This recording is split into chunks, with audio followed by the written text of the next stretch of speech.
chose. Cute, Juna.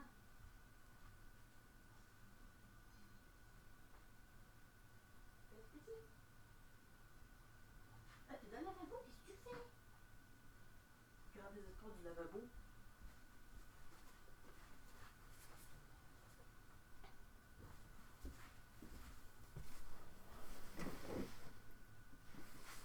Hop. Boop, boop, boop, boom.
Hey, hello.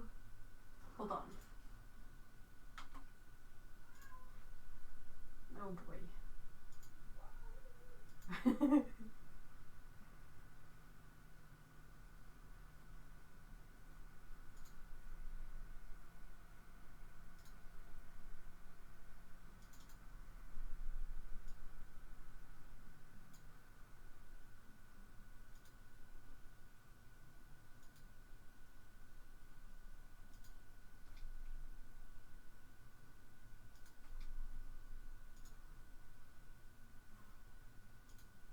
Oh, the lights. Doop, doop, doop, doop, doop. Hi, everyone. Hello. Hi, Otto. Hi, Patricia. Hi, Lynn. Hi, Ellen. I hope you guys are doing well.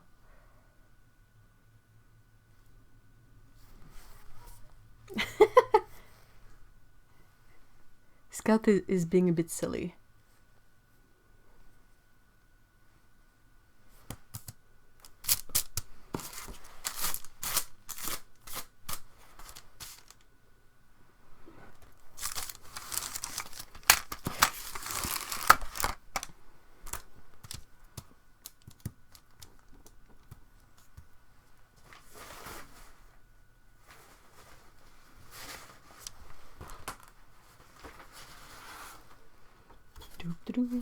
Just getting a few things out. Obey! Obey, obey! Qu'est-ce que tu fais? Hello! Tu vas? Non, viens pas me voir. Bye bye.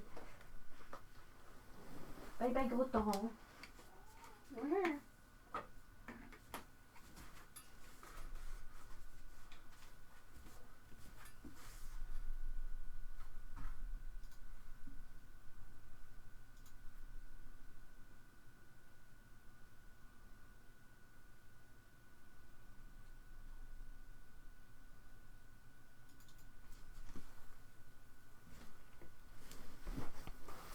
Very well, thank you. All quiet on the Western Front.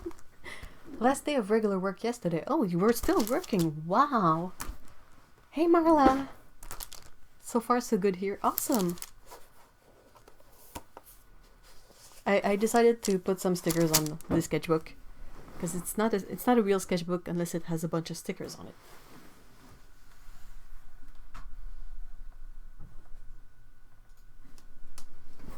Ok. Encore là? Qu'est-ce que tu fais? Tu veux de l'amour?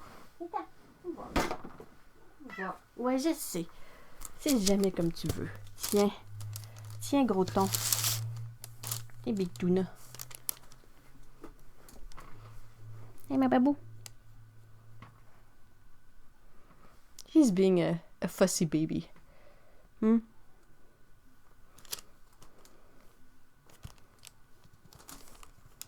tu vas comme ça? Qu'est-ce que ça sent, hein? Come on. Come on, Minette. Mais oui. Que je suis comme ça? Ouais. We are a bit of an essential star. Aww. We had to make arrangements for a postal... Oh, yeah, the postal outlet. And also public transit passes in to get... That's true. Patricia says, haven't run out of toilet paper yet.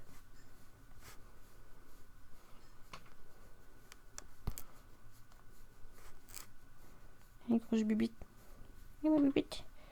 Hey, ma minet. She's being a big fussy tuna.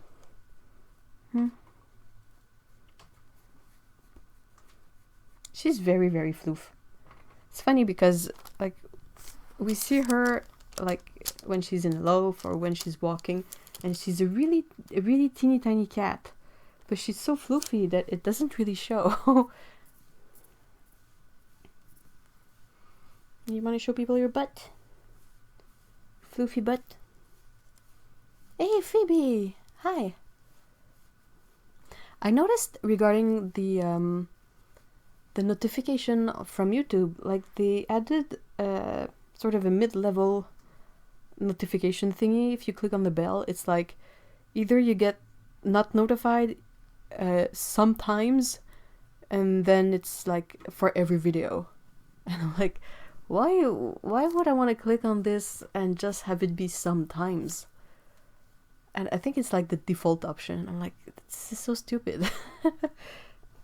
That's partout ton poil. She's shedding so much. Yerk. Il y a des poils partout. Il y a des poils partout. Ah, tabarouette, pas d'allure. I'm gonna have a fur flavored coffee.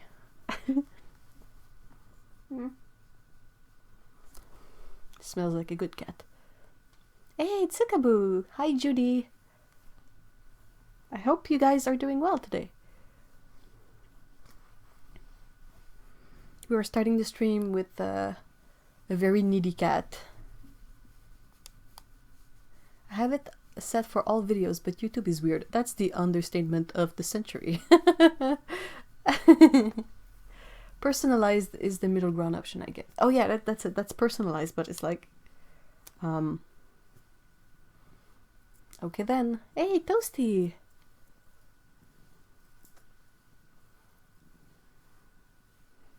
Guys, she's I'm just like scratching her neck and she's losing so much fur. I really have to brush her later on today with the super awesome silicone cat brush. Tu perds tellement tout ton poil. I'm doing better. Past week has been stressful. That's good to know, Phoebe. Anything... Not if don't talk about it if you don't want to talk about it, but was it just the standard bad situation, or was it even worse? Patricia says Sydney has a new friend. Oh, she does!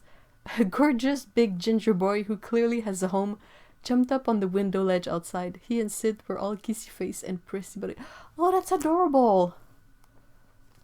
Whenever these cats, Scout and Pico, whenever they spot another cat outside, it's not cute and friendly. It's like, go away, this is my territory! Ah! And apparently females are a bit more protective of their territory than males, so I'm surprised to see that Sydney was so friendly. That's really awesome. I think you may have said already, but does Scout let you use the new brush? She does! She does. They both really like it. It's the only brush that they don't progressively try to run away from us. But yeah, it's still, they really like it for the neck, but for the rest of the body, you kind of have to do it in short strokes, because I think otherwise it feels weird to them. She's losing so much fur.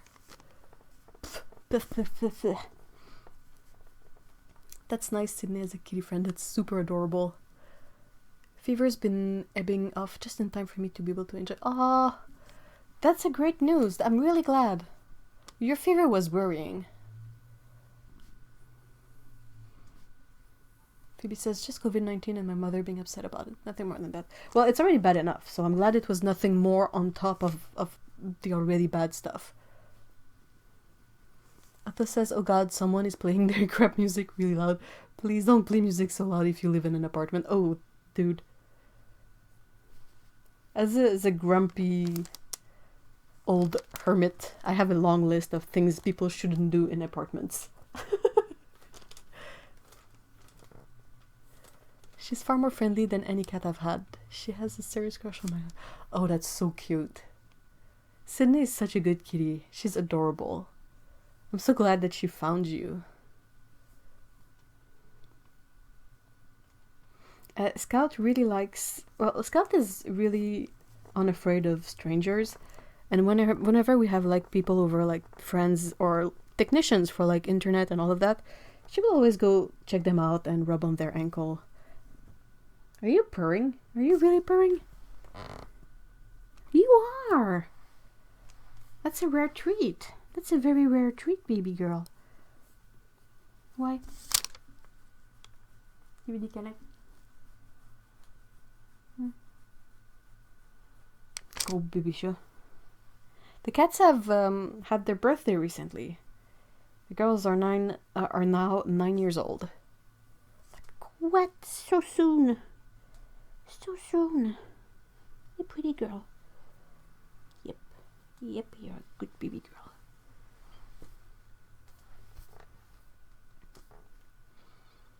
girl. Phoebe says, my grandmother's dachshund passed away in January. Oh no. But she found some young female cats. I've been snooping in her yard and I think her Quincy boy had some girlfriend. Oh. She's been feeding the cats even though she said she wouldn't. That's a really cat thing. Ow, but what's your mouth? Hold on. Na. Na. Na. Na. Vata. Vata. Vata.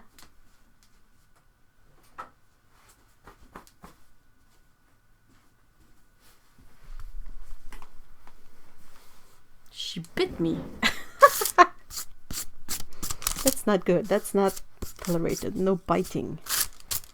Like, I was not pestering you. I was just petting you. Torties.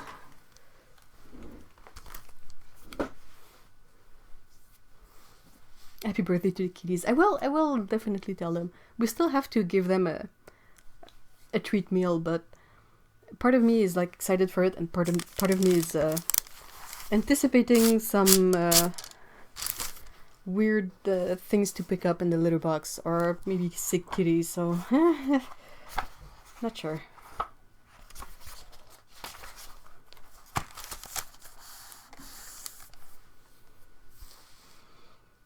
Marla says, when I lived in an apartment in Texas, there are about 5 days a year when you want to open your windows.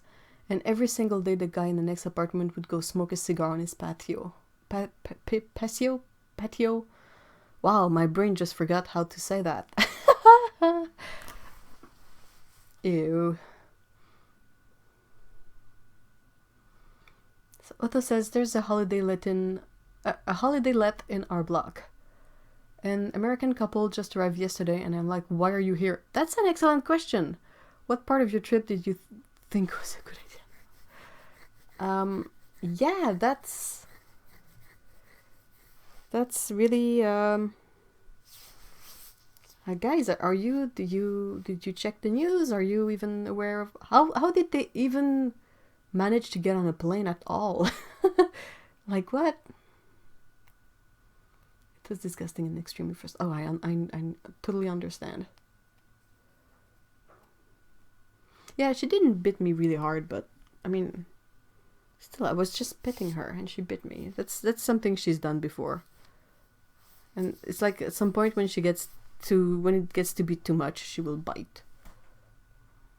But yeah, I still gonna tell her that's not a good thing to do, but it has happened before. It's not a big angry bite, it's just a grasping bite. A grasping bite. Patio, okay. Yeah, I never know, because in French we say passion as if it was an S in there, but it's written with a T too. So... Tsukabu says, my old 30 Bootsy used biting as a show of affection. Facepalm. Somehow that's very in character. My Dachshunds get a doggy birthday cake, ice cream, and my Daphne gets a toy or two since Gatsby only liked... Aww.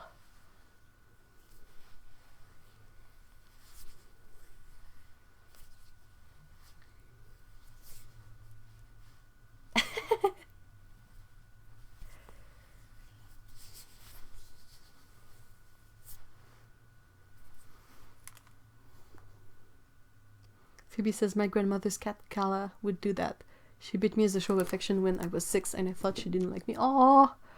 Oh no! Oh no!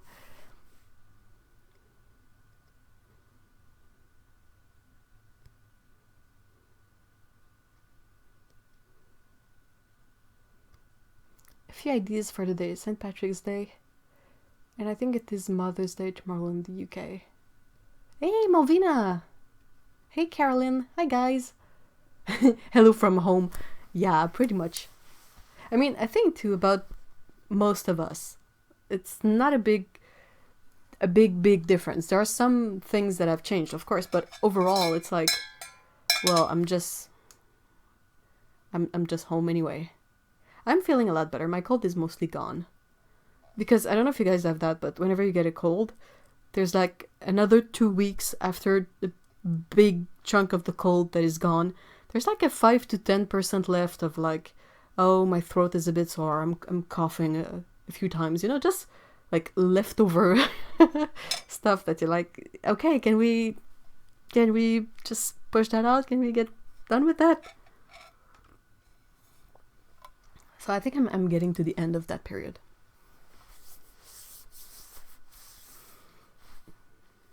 Your voice is like a tranquilizer for my now 7-month-old dogs.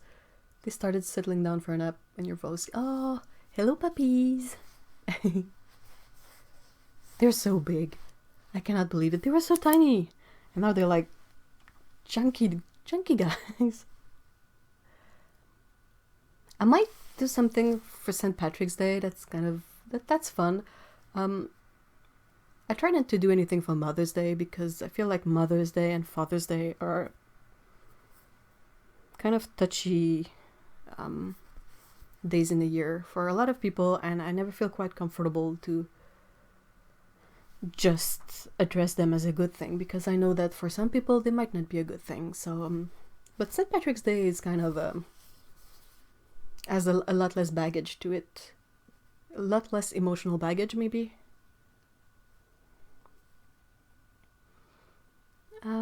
Phoebe says, oh, that sucks. I always have an annoying cough for about 2 to 3 weeks after being sick. Yeah, and it's really problematic right now because like if you're in any any public space, I think these days people are either at the grocery store or at the drugstore. Those are the 2 places we're sort of allowed to go. And say you have a fit of cough in there, but you're not sick. It's just like you swallowed your own spit wrong or something. People look at you like with knives in their eyes, and they're like, "Do I have to fight or flight?" And you're like, "No, nope. That's nothing. I'm fine." Eep. Ellen says, "I find it interesting how this extroverted world is suddenly being forced to live like introverts." I agree.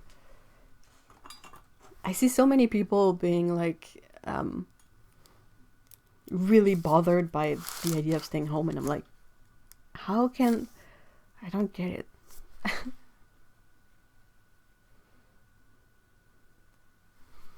I get it, but I don't get it. I'm like, I understand that this is not something they're used to and they find themselves a bit at a loss, but I'm like, well, you can read a book, you can watch TV, watch Netflix, rent movies, play games, there's a cleanup, like there's so many things you can do, find a hobby.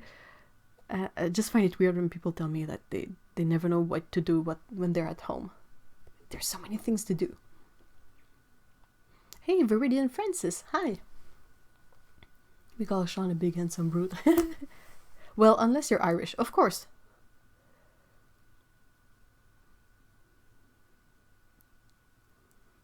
Maybe I should look into the history behind St. Patrick's Day. It's gonna be like Valentine's Day, something really like gloomy and dark, and you're like, why is this a holiday? Wait. Hey, Misha. Hi. Sorry I'm late, but I was chatting with my sweetheart, so sorry, not sorry. Yeah, that's good. Ellen says, oh, the customer service stories I have from this past week, y'all. War stories, really. Oh, no.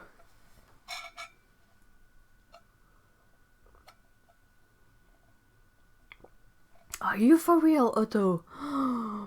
Dude, I can't with that. Otto says, especially with this face, I am super careful not to cough or sneeze outside. I had a guy glare at me at the tills while he coughed without covering his mouth. Ah! Wow. The current situation really brings out the good or the bad in people. Like, you have people who lose their job or who cannot work, and they decide to like sew a bunch of fabric masks to give to hospitals or fire departments and not sell them, just give them. And you have other people who will see any Asian people or any Asian restaurant and will make a connection that's absolutely wrong and gross. Marla says, also the Hindu festival of Holi happened earlier this month. That might be a good excuse to draw brightly colored cats. Ah! I can picture cats throwing pigments at each other. That's definitely it's either an Hindu festival or a paint maker festival. Nah, do some shamrocks, don't worry about it. Ah, cool.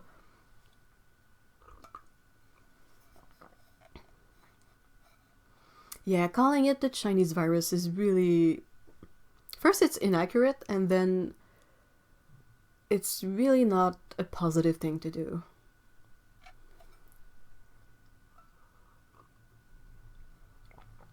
Oh my gosh, Amisha, that's so nice. Amisha says, when I was at Walmart Thursday, I told all the employees I saw that their effort were noticed and appreciated. The looks I got ranged from astonished to almost tearful.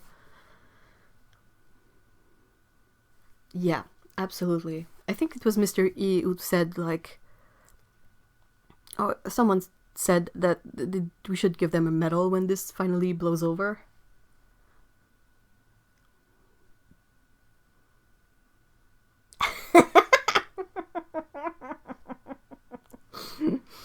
Oh no. Ellen says, so we had a customer this week that tried to demand my coworker lick an envelope to seal it for her.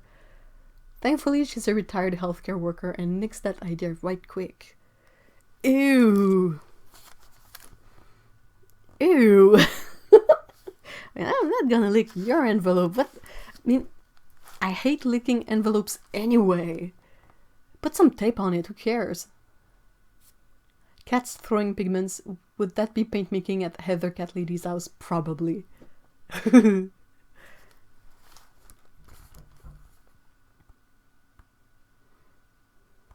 I'm thinking.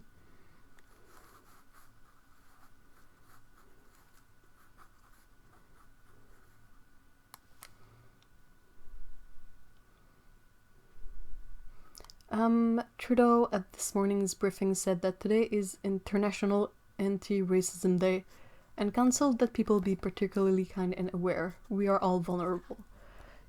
He's right about that. I mean, say what you will, that's still a true statement. We, like, it's so stupid.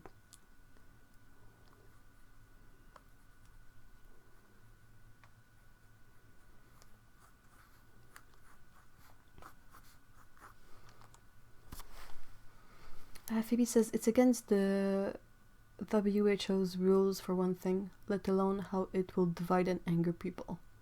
Yeah.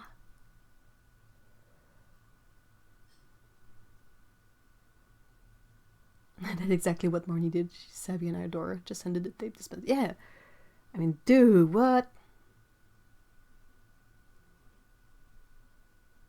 Yeah, let's go. Let's share some heartwarming stories or like good things. Let's not focus on the bad because we get enough of the bad from the news outlet. But the good stuff is pretty amazing. Otto says some good news is that a UK chain of department stores closed all their stores so that their staff can go help out at their partner's supermarket to distribute food. That's awesome. I love how there's a lot of people who have set up like delivery systems for disabled or older people. Patricia says my grocery store has seniors only from 7 a.m. to 8 a.m. because of the inconsiderate behavior of others. The reason is sad, but the fact that they take consideration and find a way to work around that is really great.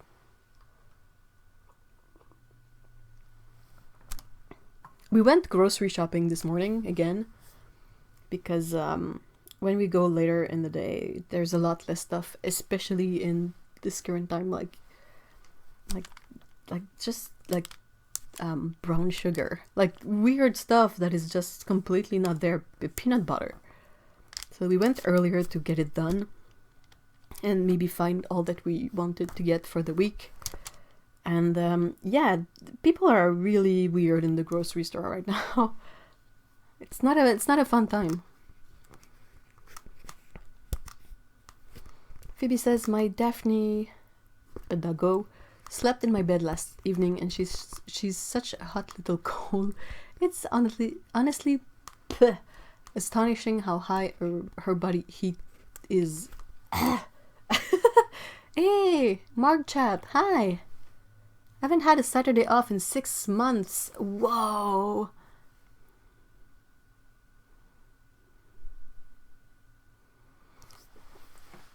Tsukabu says, our local schools have started serving meals to families in need affected by the school closures. Kids in need still get breakfast and lunch thanks to this. That's awesome.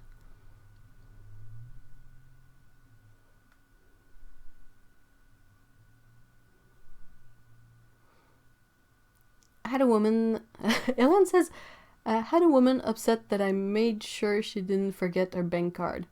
I handed it to her, said I had just sanitized. She said, but you're still breathing. Sorry, ma'am, the vampires only work at night. Brings out the best in people. All the supermarkets are hiring help for stocking shelves. Yeah.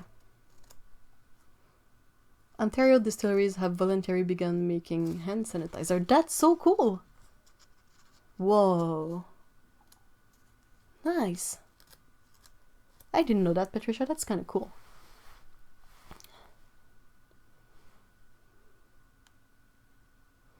Ellen says, but my pharmacy has been so awesome. One woman walked a box of alcohol swabs down to me at my place of work so I could have them for insulin pumps. Oh, that's so cool!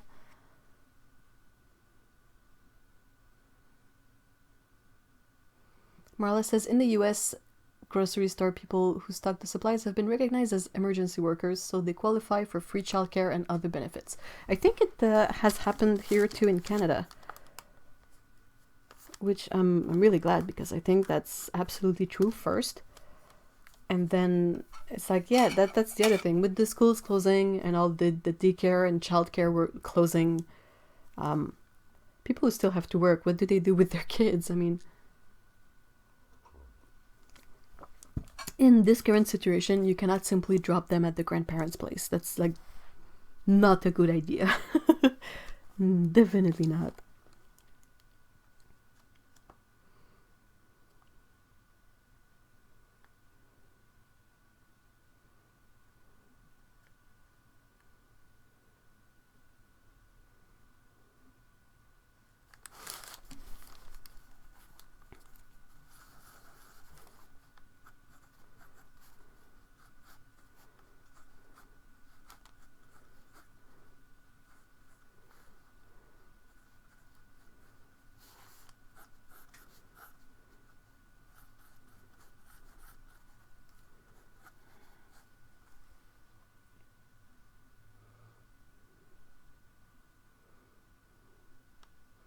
They're giving it away outside the distilleries for just a donation. Seniors don't have to wait in line and get it free. Oh, wow. Yay! That makes me happy. It's so easy to lose faith in humanity sometimes that when you see stuff like that, it's like, wow, you guys are so cool.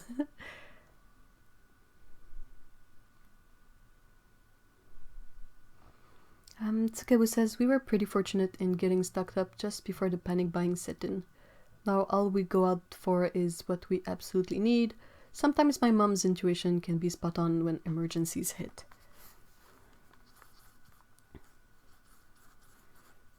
That's great. That's a good instinct to have.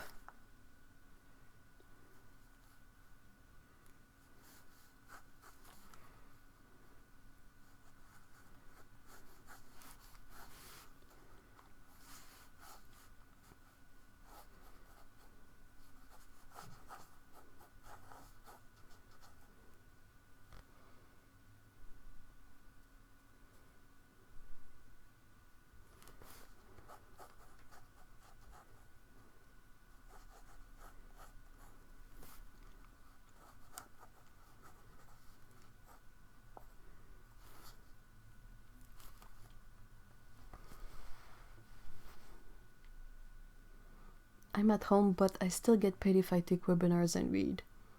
I told my boss that if I get paid to read,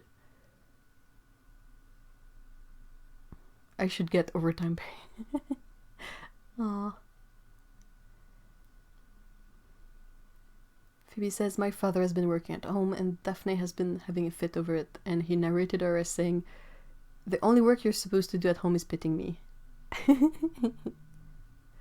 Ev, what is your painting plan for today? I kind of don't really know. I know which paints I want to use because I set up. I was looking at the White Knights tins that they have that have 3 trays in them. You have 1 through 3 rows of paint, and I was like, oh, this is so clever, but this is pricey and expensive and whatnot.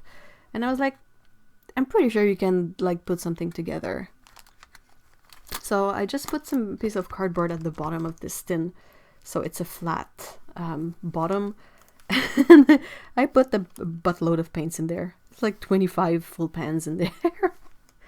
And it's these colors, and I felt like using them today. Because I don't use my White Knight paints enough, since they are usually in a really big box.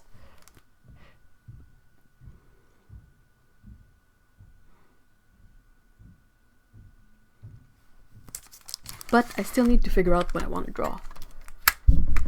So, that's where I'm stuck. Grocery shopping these days is like competing on Chopped.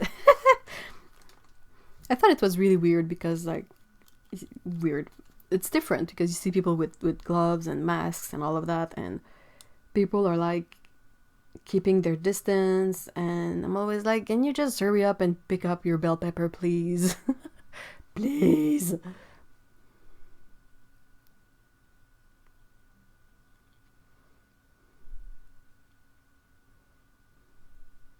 Oh, that's so cool. Ellen says, my boss is continuing to pay us at least for the first bit. He's a saint. That's a really nice thing to do. I have volunteered to go in to do some cosmetic wall painting around the store as well. It's cool. That's also a great idea.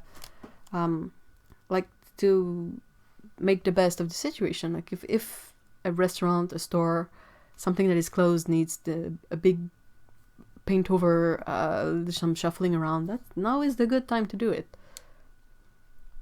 I don't think the tin is available in the US yet. I've only seen it on either the White Knights website or on eBay. Or maybe on Etsy too. But yeah, I kind of want it, but I kind of don't because I don't need it, you know.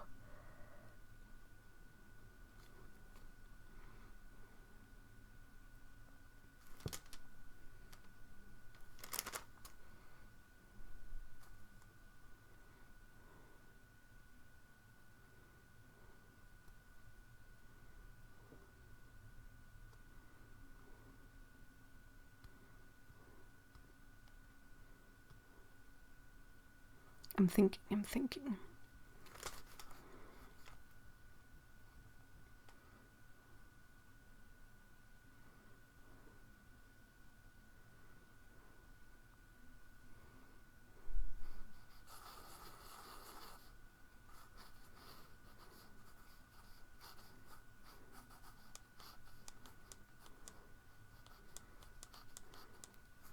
Is there a reason why leprechauns are often drawn like,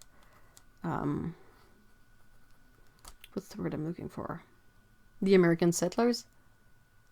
There probably is, but my history classes are insanely far away.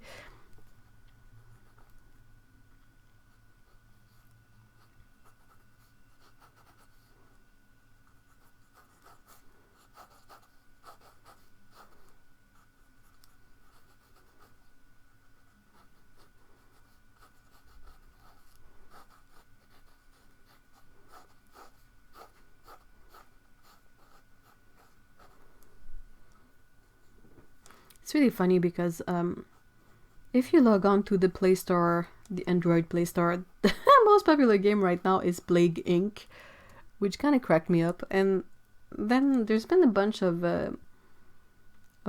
zombie show releases on Netflix, and I'm like, the timing of this. Like, we've been watching the second season of Kingdom, which is a really interesting show, but I can't really watch it and not make a parallel with what's going on. Misha says my elder son works in hotel maintenance and he's gone from 40 to 45 hours to only working 1 day next week. Whoa.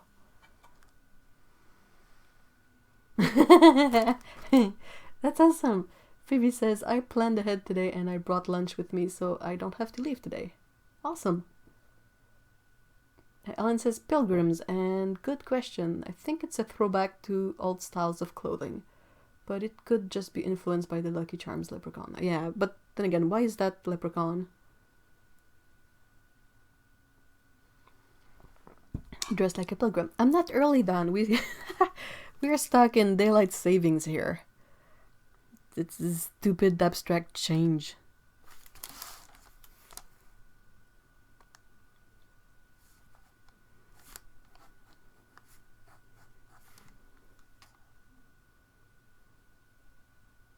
Another good thing, some downtown hotels are giving rooms to hospital workers so they don't have to go home and risk their family's health. Wow, that's really cool. Oh man. That's such a good idea too. I don't remember what city that is in, sorry. Could be Toronto.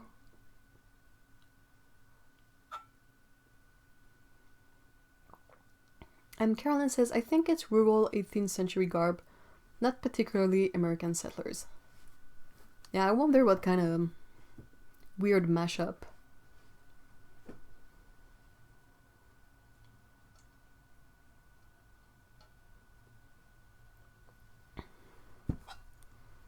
Tsikabu says, my cousin's friend works at the local Michael's Art and Craft store. They've been cleaning like mad and she has to bring her own hand sanitizer because allergies. It's a really good time to thorough clean everything. Ellen says, well, it's kind of like Santa's look is influenced by Coca-Cola advertising. It is, which is why I'm like, if I wanted to draw Santa, not someone dressed as Santa, I would need to research it a bit, like Saint Nicholas and like the traditions around it, because I think that's far more interesting than jumping on the really easy Coca-Cola Santa. Unless I'm drawing like someone disguised as Santa for Christmas. Because that's the Santa costume, that's the tradition. Oh. Wildcat scene, hold on.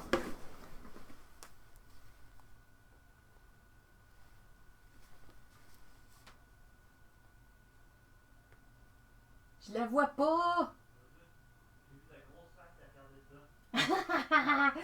C'est qu'elle est cool.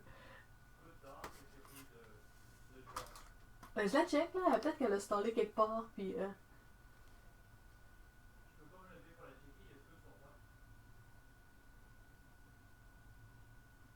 Hold on.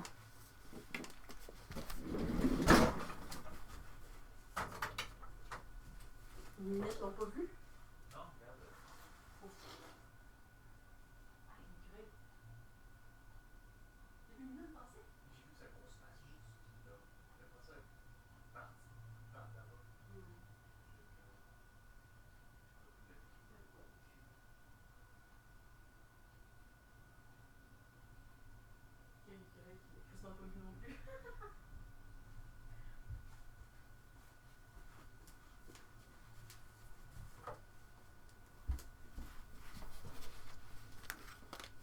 Elle est là.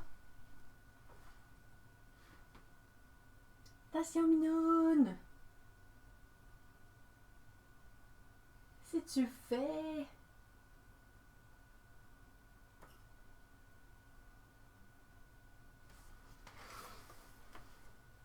Ah, sorry. I had to go check it out because it's the neighborhood 30 outside, and I went to check her out because she's adorable, and then she decided to cross the street, and that's never that's not a reassuring thing, never ever. Even if a cat is used to being outside, I'm always like, please don't. Hey Lee, hi. Carolyn says, always wanted to try manganese blue and just discovered brown matter. Lovely colors, both of them.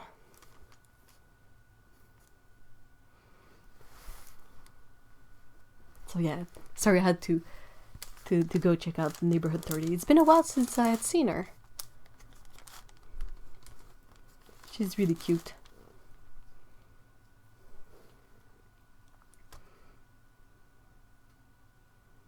I would draw her, but I don't have a good mental image of her markings.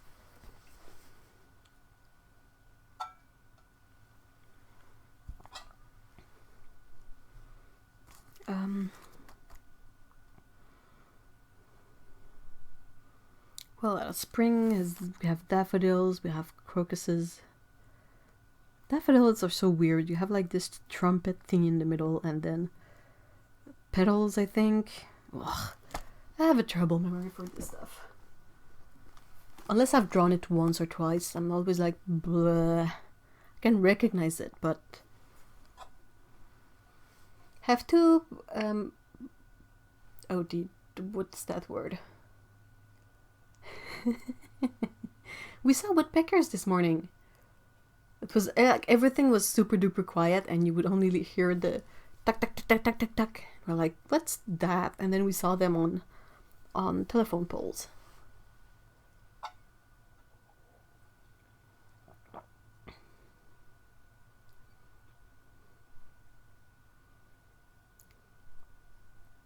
Yeah, yes, last week was a really long Caturday stream.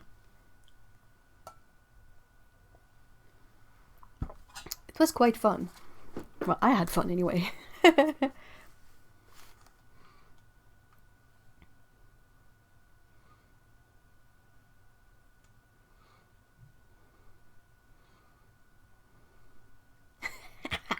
It's Caturday. All the cats should be honored, but torties can be offended if you don't. Nobody wants to offend a tortie. Truer words were not spoken.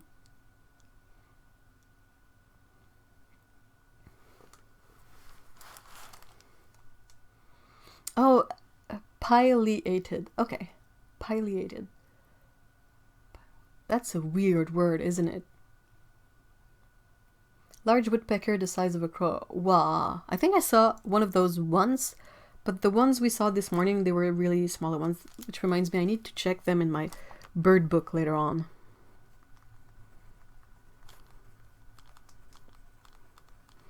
I could do a drawing that's like the inception of a tortie, and it's like the Holy Festival, but they're throwing pigment bags at a white cat, and it's black cream and orange pigment, and then you have a tortie.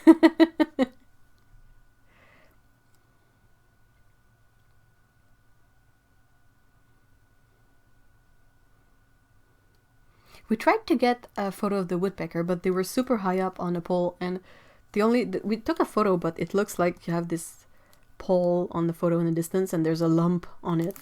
That if you know that that's the woodpecker, then you know that that's the woodpecker, but if you don't, it just looks like a lump.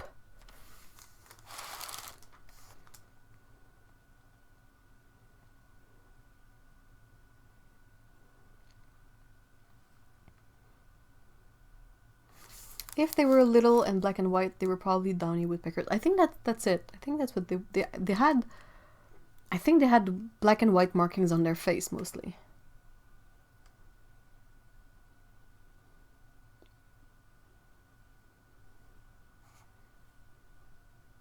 I'm really excited for the weather to be warm enough that we start having more cardinals out and about. Or I don't know, like less sleepy cardinals, because there's still no leaves in the trees. So when you hear the cardinal going pew pew pew, it's really easy to spot them. Because you just have to look for the bright red spot against the empty trees and the blue sky or the gray sky, and then you know that's where they are.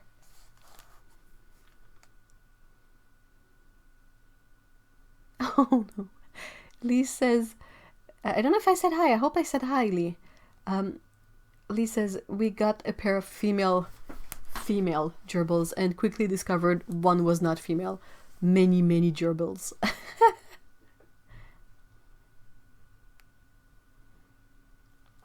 Phoebe says, my brother had a crazy hamster that got out of her cage and jumped about 6 feet into a sink. She was completely okay, but goodness, it was wild. It's a bit like when you have a fish tank and the fishes decide to jump outside of it for some reason. Maybe there is some sort of insect hatching now because I can hear all 3 kinds of woodpeckers right now. Whoa. I love cardinals. Oh yeah, me too.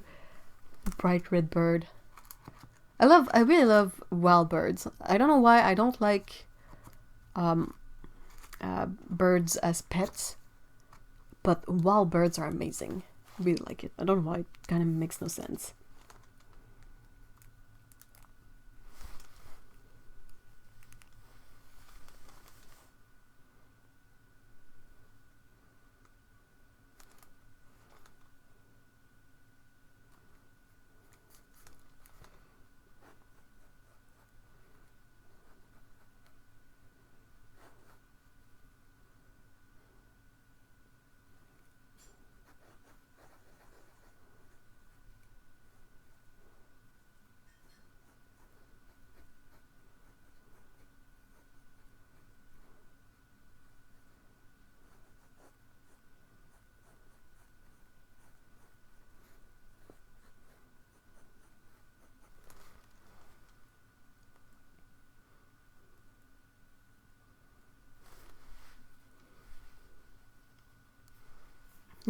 A lap rat. Birds as pets are a lot of work and effort. Yeah, and I've never really seen one have some sort of emotional engagement or response. I don't know, it's hard to explain, but I feel like it's always there you have the bird and there you have the human, and I don't often see the connection. Like, I know it's there because a lot of people like definitely have something with birds, but meh. Pet birds always seem a bit angry about it. Yeah, they do. They do.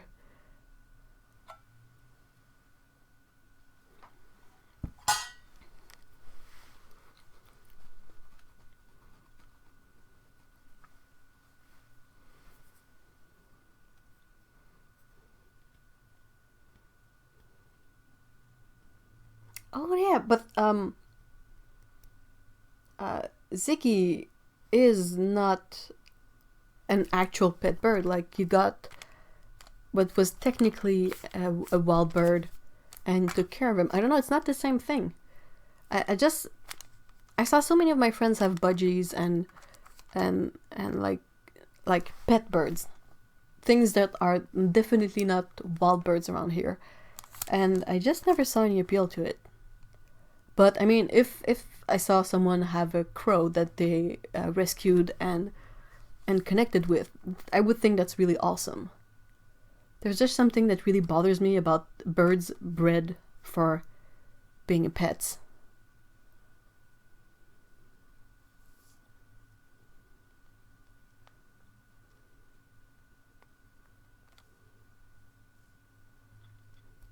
How is Ziggy, by the way? Ziggy is a magpie, if you guys don't know. He's so cute. He's a blind magpie. Yeah, whenever I see stories of like people with rescued birds, I'm always super amazed. Or wild birds, not wild birds, but birds of prey. people who have falcons and I don't know. But I never felt any appeal towards parrots or budgies or you know, that.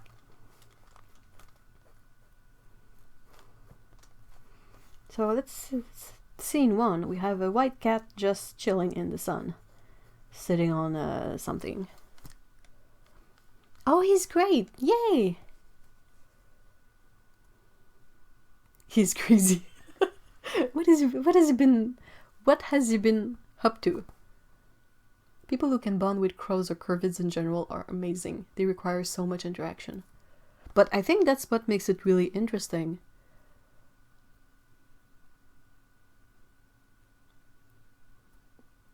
I don't know, people who like birds are not gonna like me for this, but I feel like with corvids as pets, well, as pets, it's a bit like saying that your cat is a pet. Sometimes it's a bit blurry, but I feel like these birds are intelligent enough that you can really have something going on with them. And I know that parrots are supposed to be intelligent, but still, I always felt like they looked angry or mean. There's a couple of YouTubers I follow. One who rescues parrots, another who's rescued toucans. Oh, that's so cool, Tsukabu.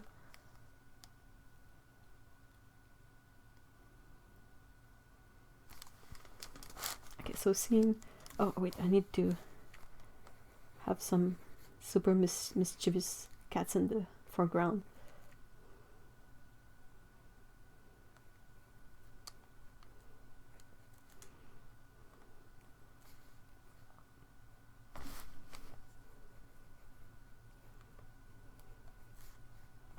And they have like bags of colors with them.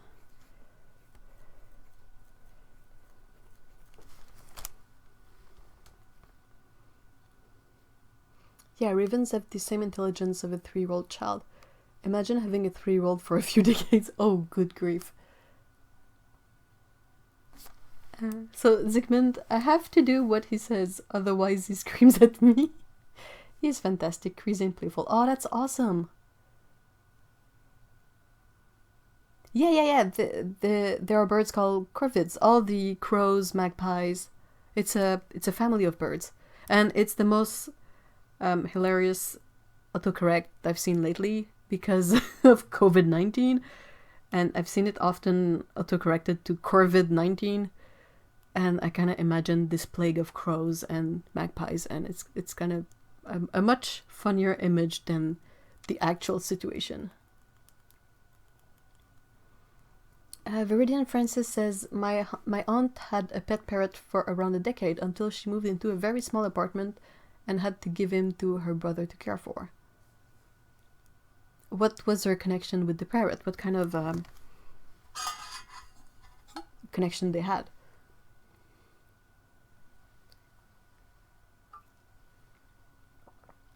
So Corvidae, the family group that includes crows, ravens, jays, magpies, etc.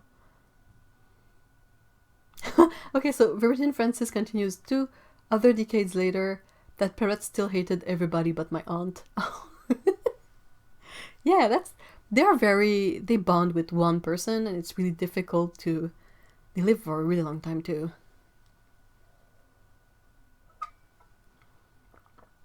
Especially my uncle for stealing him from my aunt. Whenever she visited, that parrot would not stop following her around. That's adorable.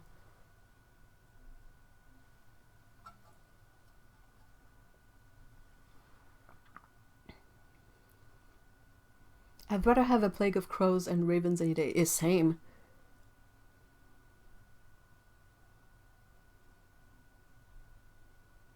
And they said COVID 2019 was so it wouldn't associate blame with anyone.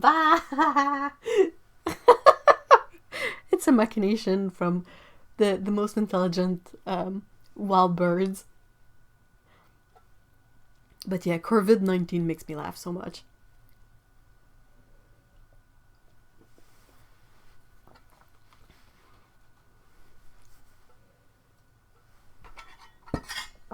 I'm really bummed because there's not enough crows and ravens in Montreal. not where I live, and I'm like, I miss these guys. I miss the quack, quack, quack in the trees and the black shapes. Like, we have a lot of squirrels and a lot of, I don't remember the name, but the really, the standard tiny birds. But not enough corvids.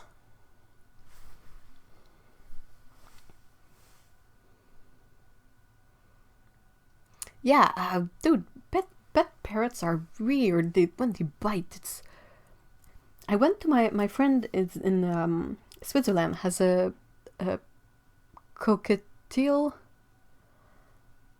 and at some point he decided that he was angry at me and just bit me in the finger, and it's like, I mean, it necessarily draws blood. It's a small, good bite out of it, and you're like, yike! Why? What's wrong with you?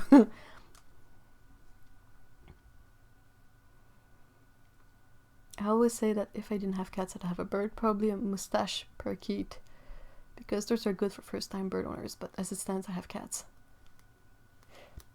Cats are a good choice. Hey, son!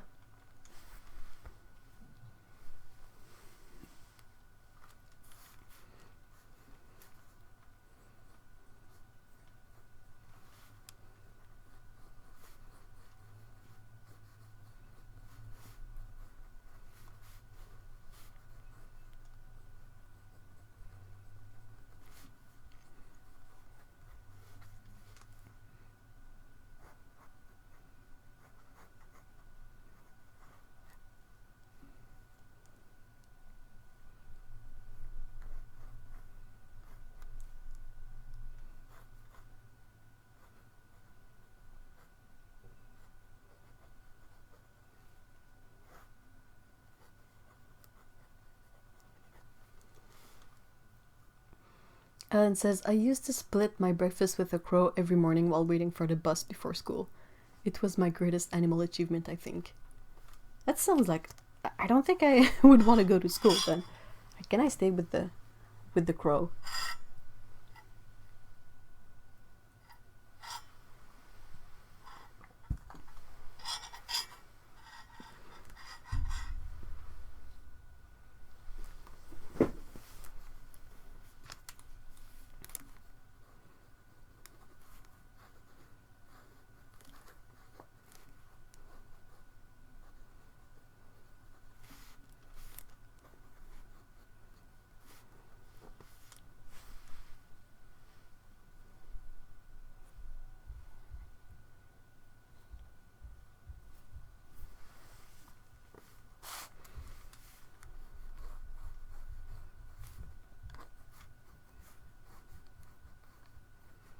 I mean, if this is the inception of authority, it would also explain the perma-frown.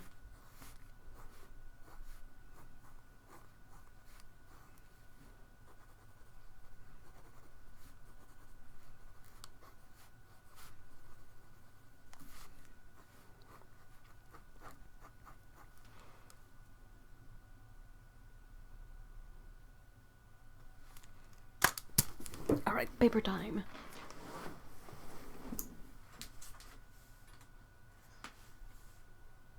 Oh.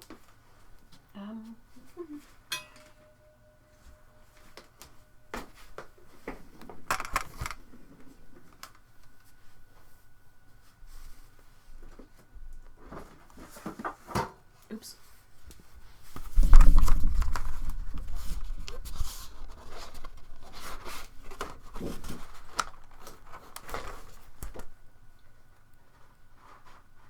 Ugh.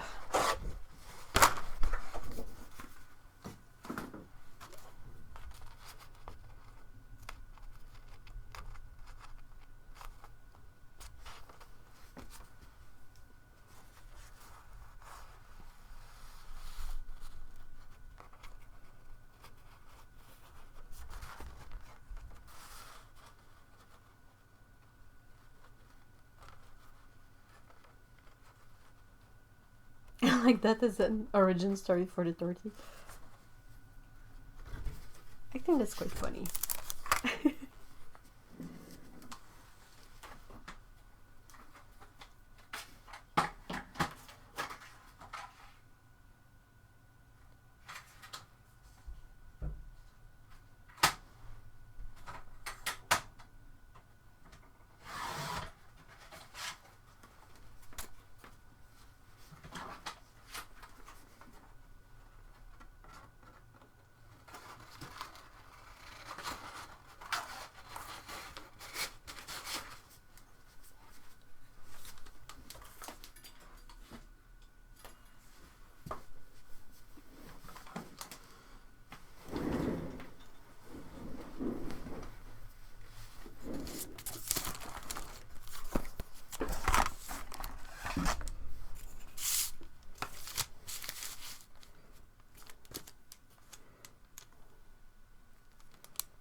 the gum residue on the sheets.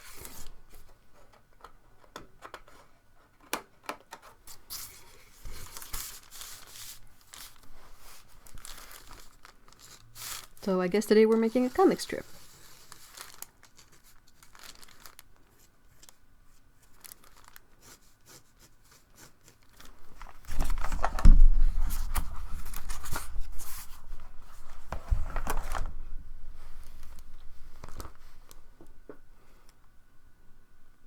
Malvina says, I didn't think living with a bird is so demanding, but he made me stick to his plan of the day. And funny thing is, I never thought that bird could be happy living with humans, but I think he is. It really looks like he is, honestly.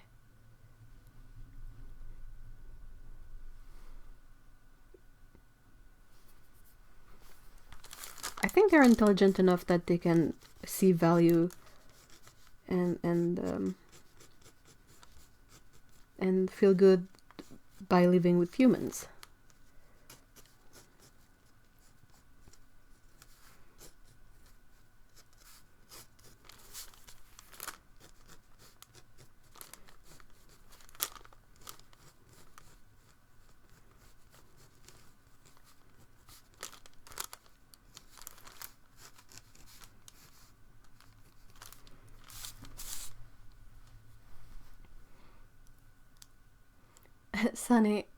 Sun asks, so how are we all surviving staying at home so far? For me it feels weird. I'm so used to being okay with staying inside, but now that we have to stay inside, it doesn't feel the same anymore.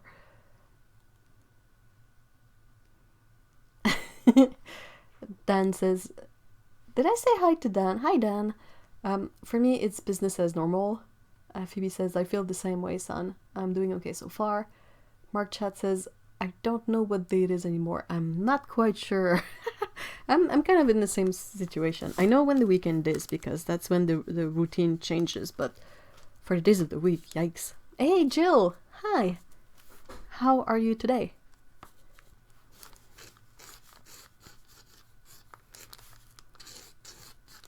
I don't know if that will make sense.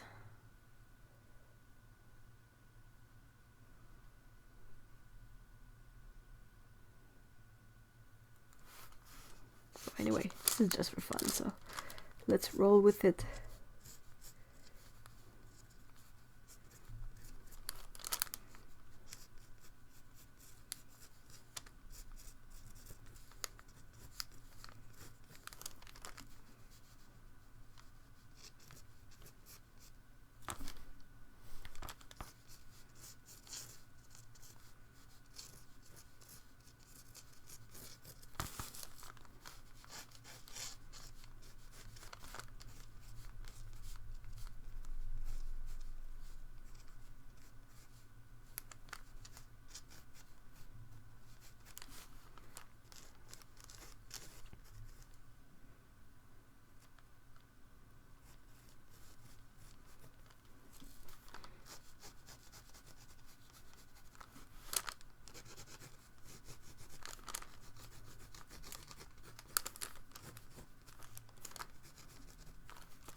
Phoebe says, doesn't help that it's been snowing all week, very isolating. Ugh. No, that's bad. Tsikabu says, I've had practice staying indoors for long stretches. So far it's been okay. At least I can sit in my backyard for some vitamin D intake. That's awesome.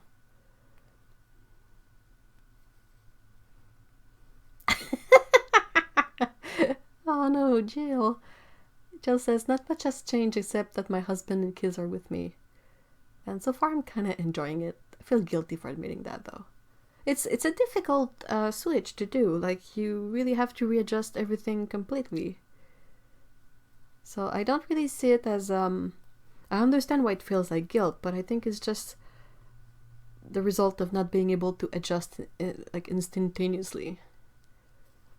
Alan says, I am off my retail job, but will be doing store improvements in the meantime. And my other job will continue so long as my employer continues to receive orders and the mail is still being posted. That's great.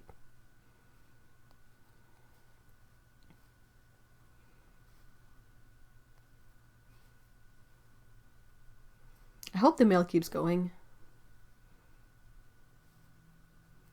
I still have to go to work then, huh?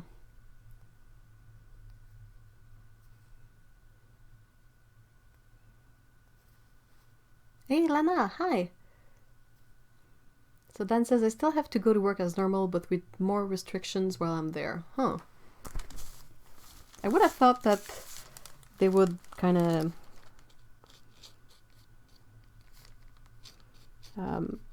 have people do work from home as much as possible.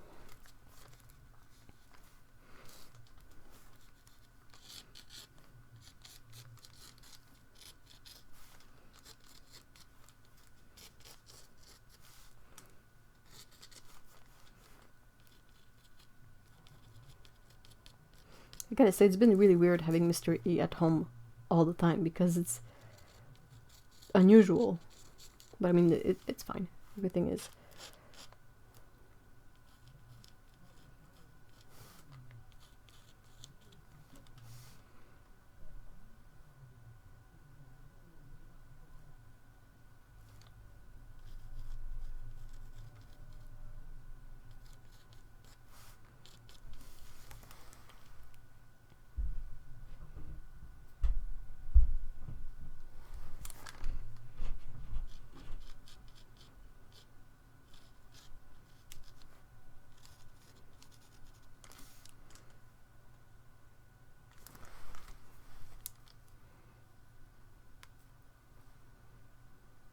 Helen says, but it's gonna be hard times for my little tourist city. Our theater has been closed until June now. I am bummed about that. Oh no. Yeah, a lot of things are gonna take a hit.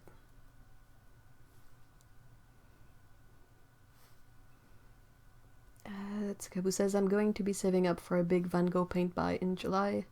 So at least it gives me something to look forward to in a very introverted way. That's awesome! Odo says, not much change except having to cook more proper meals as husband is here all the time. Dude, I agree. Otto continues, I don't know about you guys, but I make quick, easy meals when I am at home on my own. Like, minimal cooking. Yeah, same. If I can eat it in like 5 minutes and go back to work.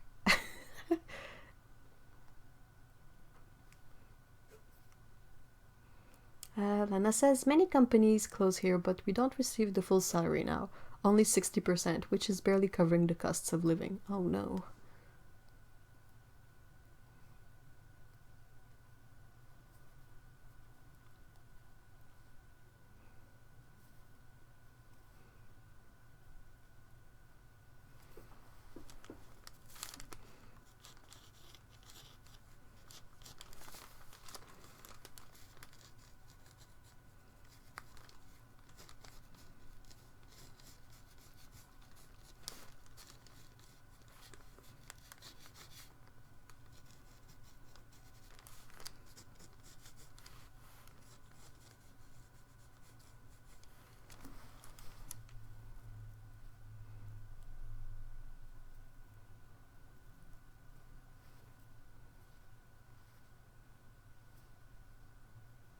Watercolor in a dip pen just saved the painting I was ready to trash. Oh, that's good news, Amisha. Yay.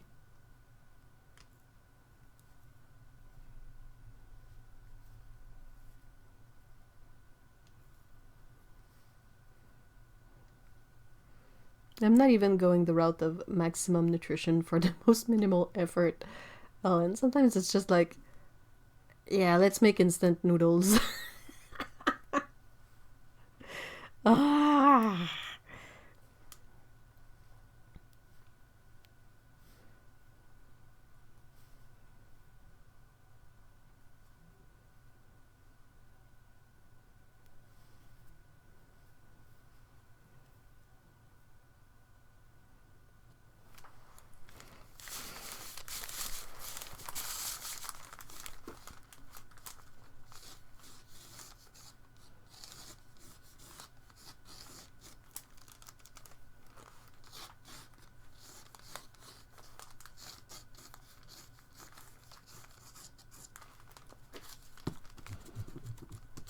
Kind of funny. The current situation makes you think like,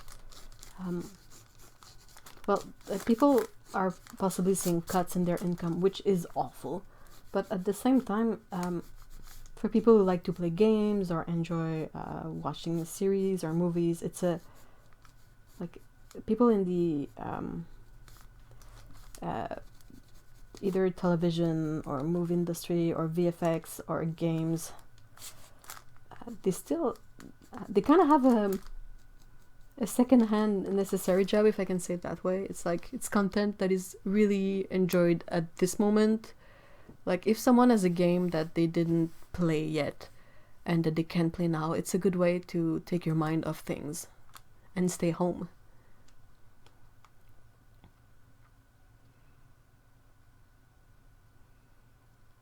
It has to be the final step because the nib scars the paper, but it's working. I'm glad. I'm really glad.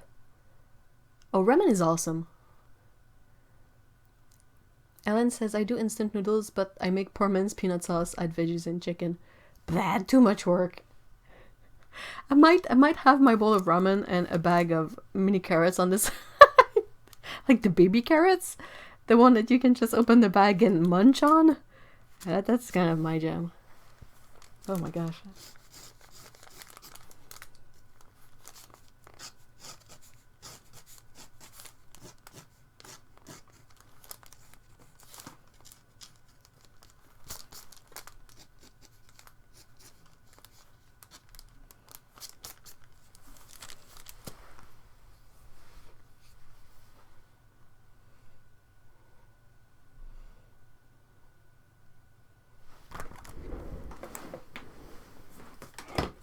Stretching a bit. Stretching my legs, stretching my legs. La la la la la.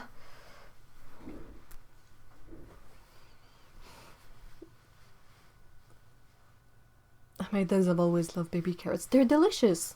I know, they're like transformed carrots or whatnot, but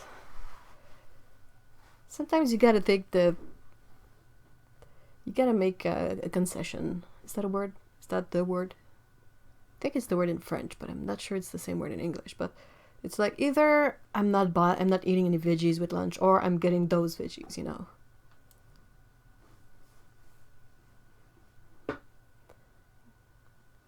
And Misha says, a new combo I'm using lately is red pepper flakes, dried dill, and green onion. Oh, that sounds delicious. Aww. Thank you, Otto. Otto says, yeah, I'm with Ev on this one. Just minimum effort. What's nutrition? Nutrition is for dinner. Dinner is going to be great and nutritious, and I'm going to cook something. But breakfast and lunch are basically just like breakfast. If I eat it, can be something like a fruit or a peanut butter toast, like something really basic. Toasts are great for that. Lunch is, I try.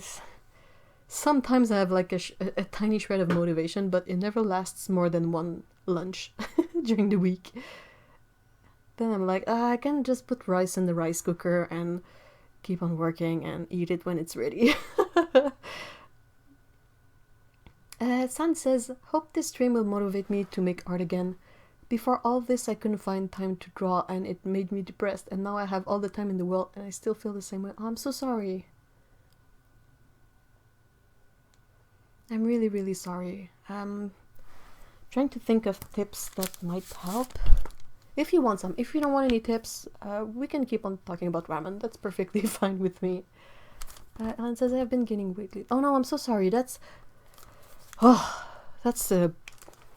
crummy lifelong struggle, honestly. Chicken or shrimp ramen. What we have at the grocery store, we don't have that much. We have like a decent choice in ramen, but when you see everything that's available in terms of ramen, we don't have that much. We have a lot of kimchi and chicken, and I kind of like the Sapporo Ichiban, either the chow mein or the original flavor. Don't ask me what original flavor tastes like aside salty, but it's good. It's my favorite, so what? But yeah.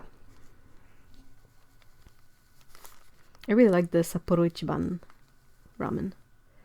It's not exactly instant, you kind of have to cook it, but It's minimal effort still, so that's good.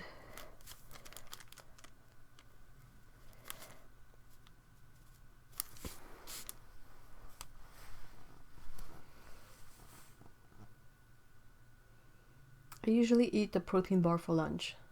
Do you find tasty ones, Jill? That's my main beef with protein bars. I think they're a good idea, and then a quick grab and relatively healthy, but a lot of them are either full of dairy products, which is not something I can eat, sadly, or the vegan ones, they taste like a handful of chalk mixed with cacao.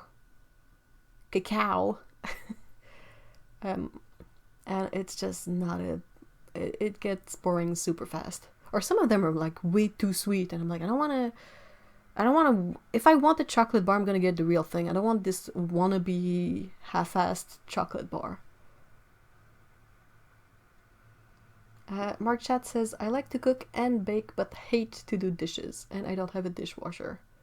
Well, if you do minimal effort cooking, you usually don't have that many dishes to clear out and wash. So that's a good side effect, right?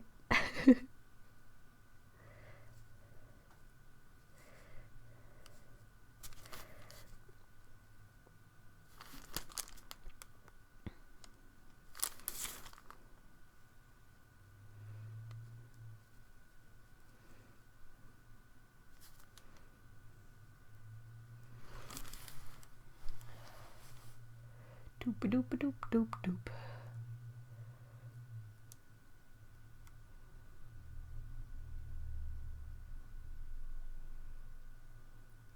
Lana says, my favorite during uni was salad plus pasta, which is a weird combination, but that was the best. It's not so weird. I think it makes sense.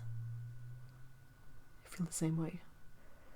Tsukabu says, I remember being 6 years old and my grandma was making a big pot of gumbo. She asked what meats I wanted, chicken or shrimp. I said both. We ate from that pot the rest of the week. That's awesome. Otto says, breakfast is always a smoothie. Frozen raspberries, bananas, flaxseed, and chia seeds. I'm kind of excited for summer. That's the only thing I like about the warmer temp, is that it's finally a good time to eat smoothies again. Because when it's like 14 degrees Celsius in my apartment, I don't really have the same kind of craving for smoothies that I have the rest of the time. On account of it being quite cold. But yeah, in the summer, a smoothie is like excellent.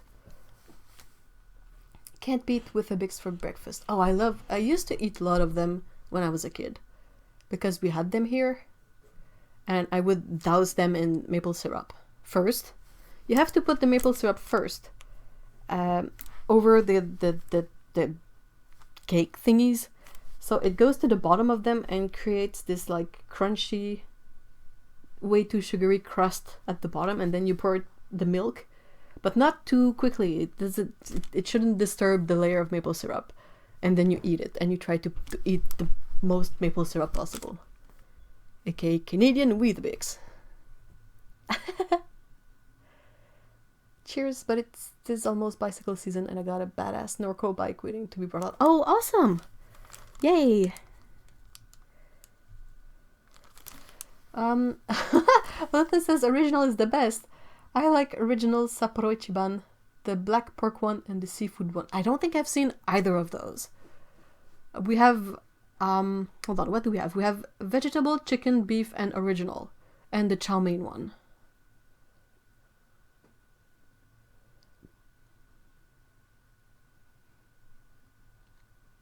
Black pork and seafood sound really nice. But I don't think I've ever seen black pork. I'm sure I've never seen it. And seafood, I wonder if I've seen seafood or shrimp. Or if like they're actually the same and I just don't remember. But yeah, original Sapporo Ichiban is awesome. And yeah, if you have leftovers, you can easily add them in, but if you don't, it's still delicious.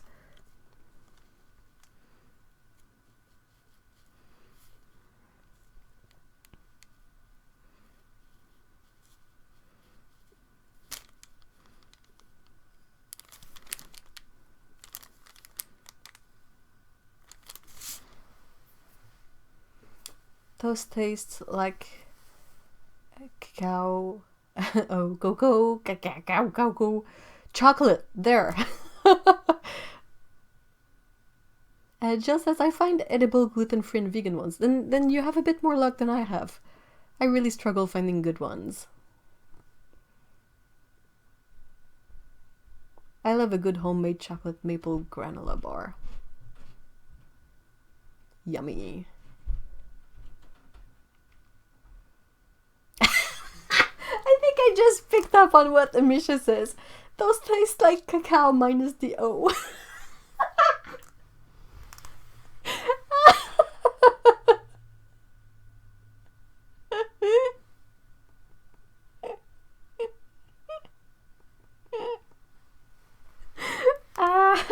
Sorry.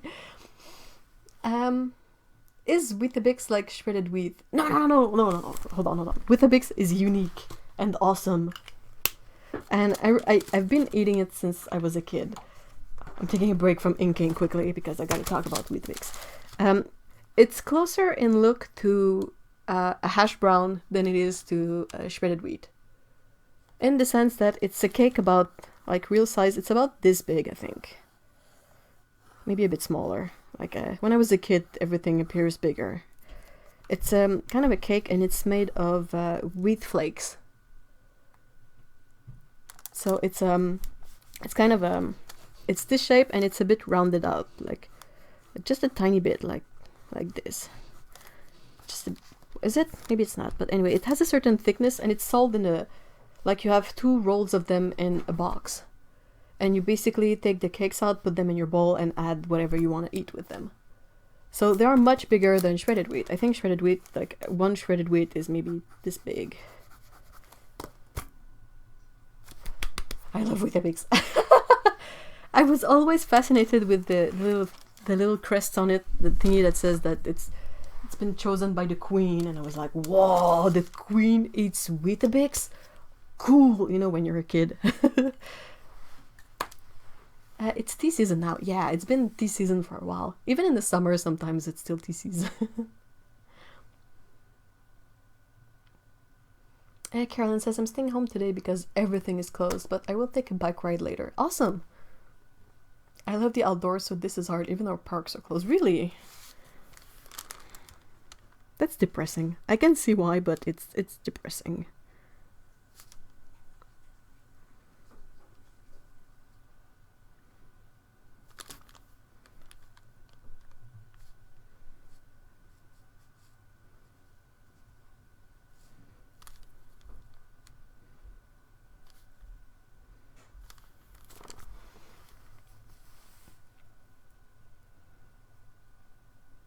Seafood one comes in a light blue package. Okay, I've never seen those. I've seen the shrimp ones, the one in the pink package, I think. Every season is tea season, pretty much.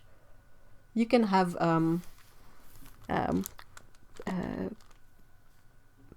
iced tea or cold tea, like cold brewed tea in the summer. That's quite great. It's a great way to use up all the fruity teas one might end up with, that you don't really know what to do with. Some fruity teas are not like that awesome when hot, but they taste really good as iced tea.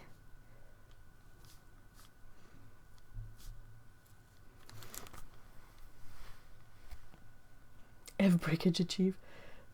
Yep. Aww, Tsukabu says, I was just making myself a PB&J. I glanced over at the puppies and they're cuddling by the back patio window. My heart just melted. Aw, that's a big pile of doggo there. Oops, I think I kind of overdid it here. Oh well. That's what Photoshop is for, isn't it? Let's not do that twice though.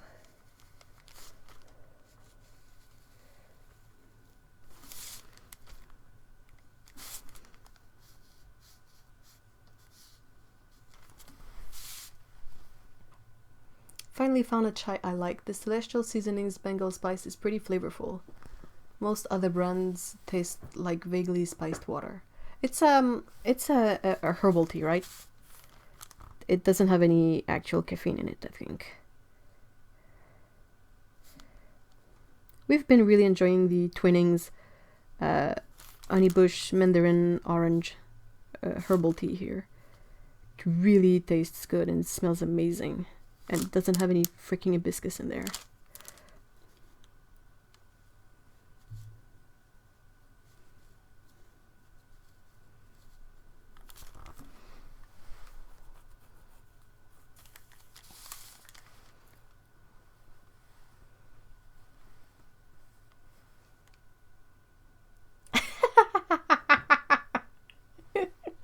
Alana says, I love how once in a while something is so important that Ev has to explain and draw it on an extra sheet so we all understand and communicate about it. It's never actually really important stuff. It's always kind of, like, in the grand scope of things, it's always kind of silly things, but it's important in our hearts.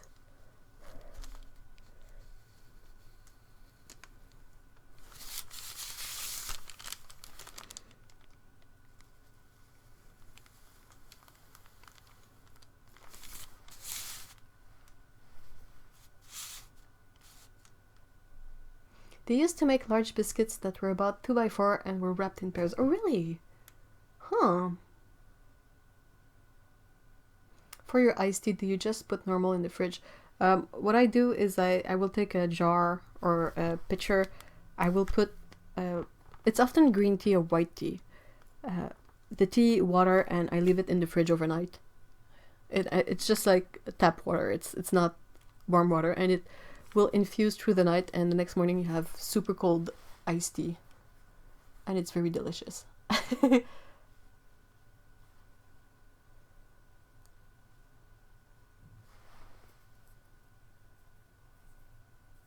try. I only have one hand at the moment, the other is getting a manicure. Phoebe says caffeine free. Yes, I think it's herbal. I thought chai was the black tea, but I'm not sure. Chai only refers to the spices in it. I think it's the... No, wait, it's the word for tea. Masala is spice. So chai tea is like tea. But I think what we identify as chai is like spice tea. So masala chai. And I don't think it has to be black tea. I think you can have any kind of spiced tea. It's basically ginger, cinnamon, cardamom. Sometimes they put pepper in there, weird stuff. My favorite chai is the black tea chai by Kuzmi. It is amazing. I have a specialty pitcher so I can do it all loose. I think I have a similar pitcher. It has a big filter in the middle of it that you can screw into the lid. And I just put the tea in there, fill the pitcher with water, and assemble the thing and put it in the fridge. Important is a very individual matter. It is.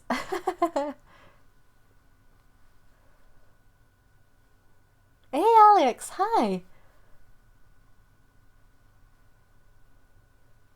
What we call chai is masala chai. I think the box said herbal. I think this... Yeah, Celestial Seasoning, they do caffeine teas, but they do a lot of herbal teas.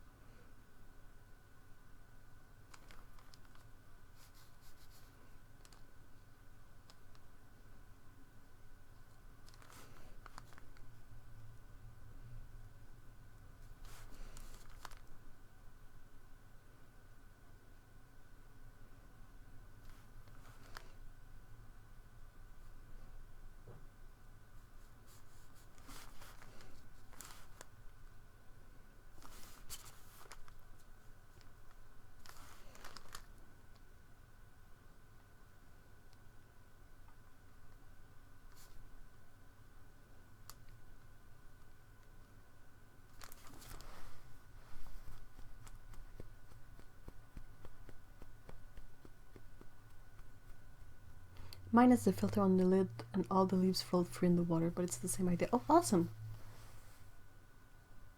Yeah, chai tea is a bit silly. But you can make your own. If you have plain black tea, you can put some dried ginger, dried cinnamon, cardamom pods, and you can balance it out. Or you can put fresh ginger too, it would work just as well. And you can balance it out the way you want and make your own chai tea.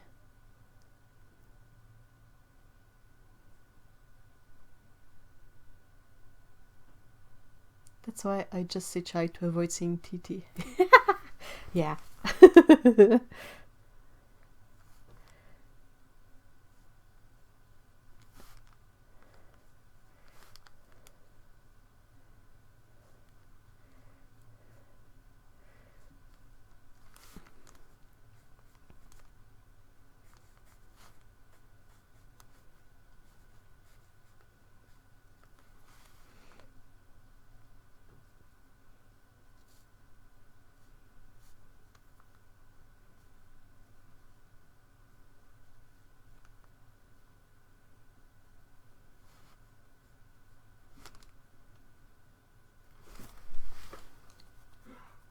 In Russian, tea is chai too. Oh, really? That's interesting. Huh. Kuzmi teas are, the black teas are very Russian. I've opened a bag of Prince Vladimir recently and I'm like super psyched about it. Tetley has an orange cinnamon one, and so help me, despite some of my tea snobbishness, I love it. Same, but with Twinnings. You're in Canada, Ellen. Perhaps you have access to this one, but it's a herbal honeybush orange mandarin Twinnings tea. The boxed ones, and it smells really good. If it was just orange, I think it would be kind of boring, but with the mandarin, it has this really fragrancy orange thing to it, and I really love it. And I usually don't like orange things, like orange flavored things.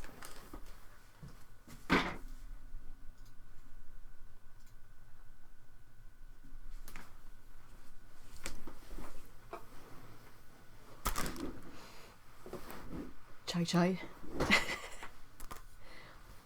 Ellen says, my pitcher is also made with tempered glass, so I can pour a small amount of boiling water to get my tea steeped before I add the cold water. I go the really lazy route of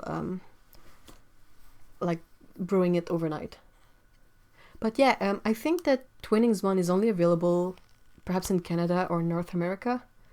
In the same way that they have teas in Europe that we don't have here from Twinnings, which bothers me because I'm like, why are you making this weird distinction? Like, why would people over there buy more vanilla tea than we would over here? It's such a good versatile flavor.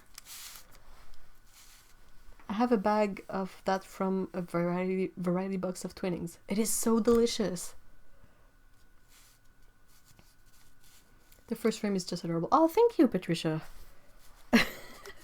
This is kind of a really fun experiment thing to do today.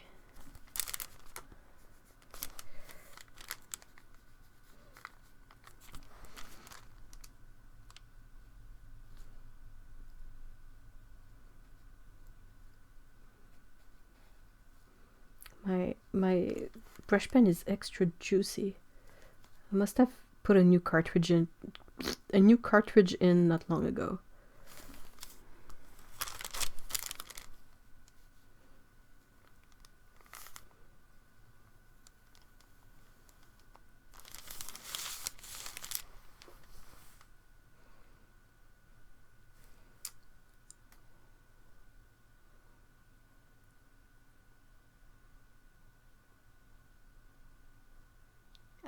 Kaboo says, I remember when I went to Disneyland a few years ago. For breakfast every morning, Mom always made sure I had a big cup of black orange spiced tea to get me hyped for that day's activities. Oh, that's great. When I went to Disneyland as a kiddo, like a really small kiddo of 5 years old, I got so fixated on the, the jam packets. Like, you have the little plastic sort of container and then a wrapper on top, and you open it and there's jam in there. It was the first time that I saw grape jelly, and my 5-year-old mind was completely blown. I ate toasts with grape jelly like for 2 weeks straight. That was, every breakfast was my toast with grape jelly, and I was like, this is amazing. And it's a good memory attached to that trip. Like, I don't have many memories because I was only 5. But I remember those toasts with grape jelly. Amisha says, Celestial Seasonings had the original energy drink, Morning Thunder Tea. Got me through many for 4 a.m. alarm clock years ago. Oh, do they still have it? Dan says, I'm surprised we don't have all the flavors as Twinings is British, I think. It's just so weird because they... Like, when Mr. E went in France last fall, he brought back 2 boxes of tea. One was from Twinings and one was from Tetley, I think. And one of them is caramel and the other is vanilla. And I was like, they both taste amazing. Like, they have enough of the taste in them that, you know, you don't brew a cup of really weak sauce tea. It was delicious, and I was like, dude, I'm gonna need more of those. But turns out they're not available over here, and I think the other way around is that we have some flavors that are not available elsewhere.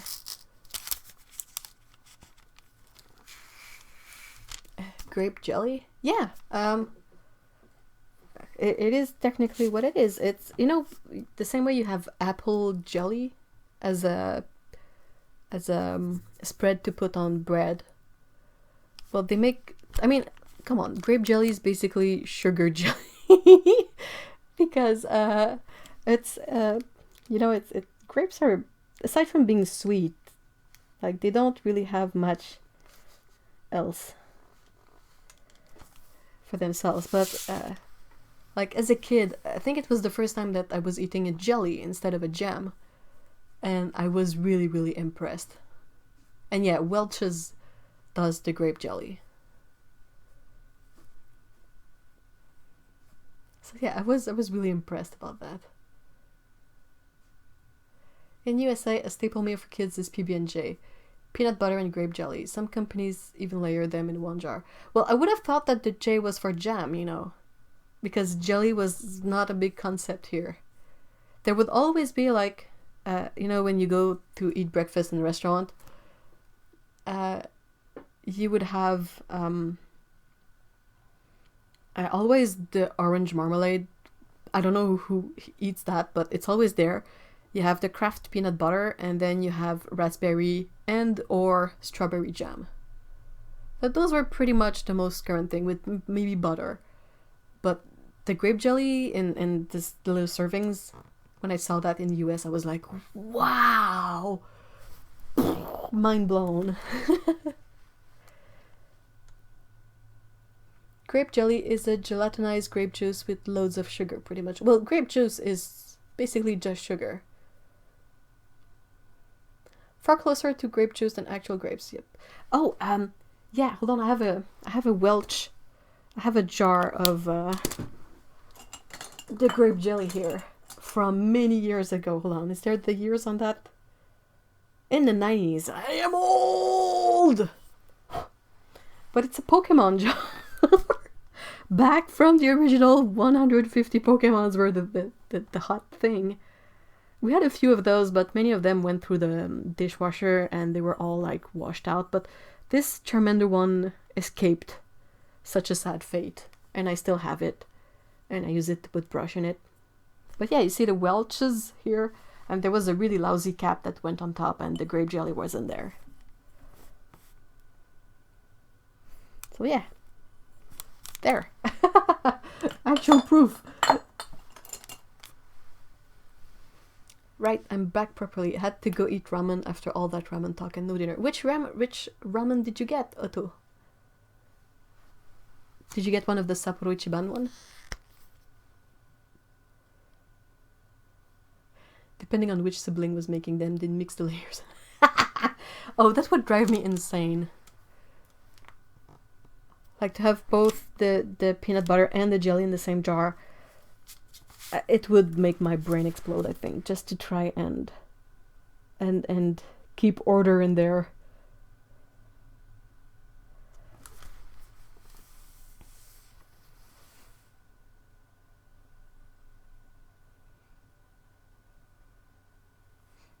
Otto says, just a quick back to chai equals tea. Same with matcha. Matcha means ground tea.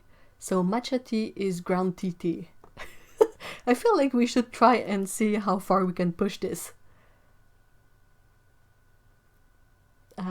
So matcha chai tea or chai matcha tea. How about that? So tea, ground tea. That's so absurd. I love it. We have such jars sold with mustard. I remember there was also a jar.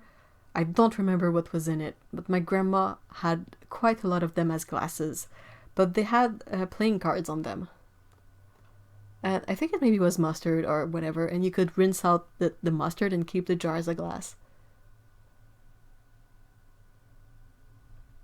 No, just one hat on it. What's your favorite? Is Sapporo Ichiban your absolute favorite, Otto?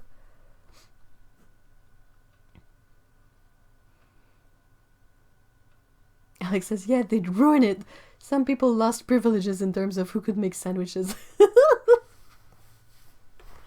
Oh yeah. Oh, I would like I am kind of angry when, let's say you have a peanut butter jar.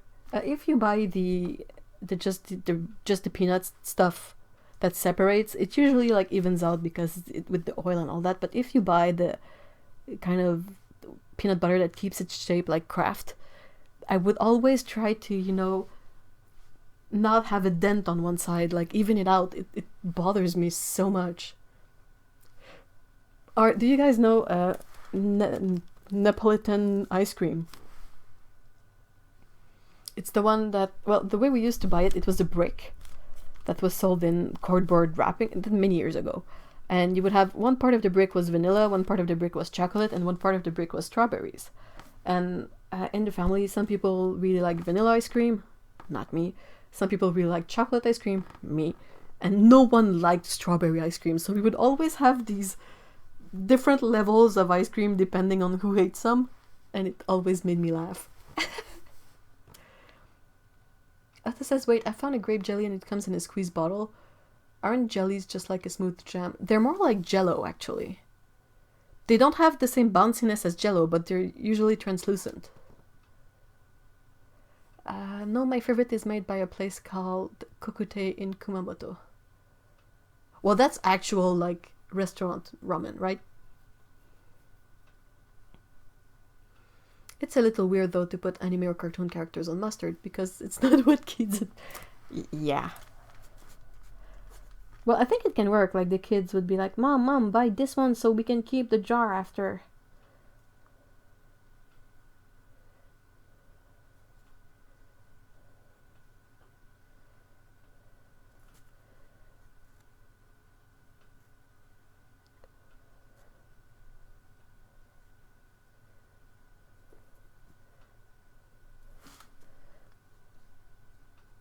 Dude, that pen is really juicy. Yikes.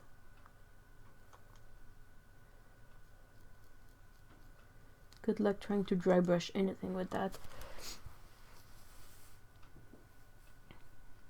Usually jelly is a bit sweeter and with a smoother consistency. They do at time comes in the squeezy bottle. That's the weird idea, though. A Chapman's ice cream classic. Give me all the vanilla, please. Oh, you can have it all. Like, I never got the appeal of vanilla stuff as a kid. Now a bit more, but now I can't eat ice cream, so...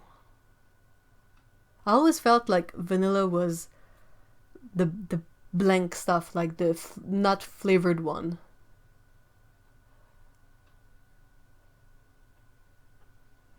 We left the strawberry ice cream for my mother. I'm glad some people like the strawberry.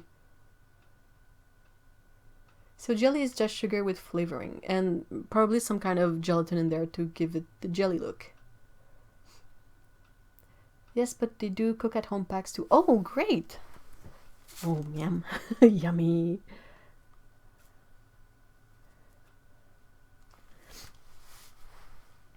How can you make jam even sweeter? That's a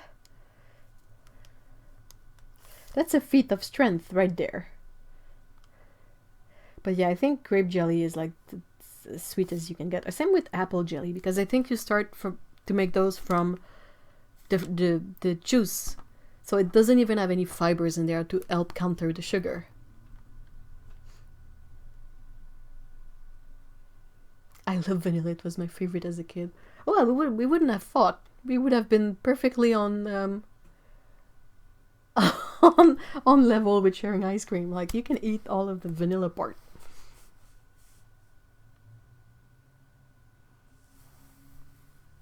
Anyone love putting candies over the ice cream? My joke is more calories. Yay! I can't eat ice cream anymore, and the vegan stuff is really hit or miss.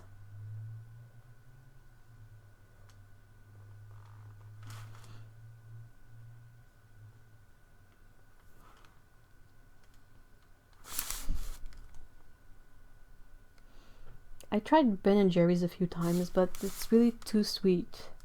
Like, I love the idea of having, like, absurd stuff in there, like cookies and cake and jam and whatever, but they're way too sweet to be enjoyable, I find. You feel gross. Like, it's too much sugar. And speaking as a sugar fiend, I say that it is too much sugar. So can you imagine just how sweet that is?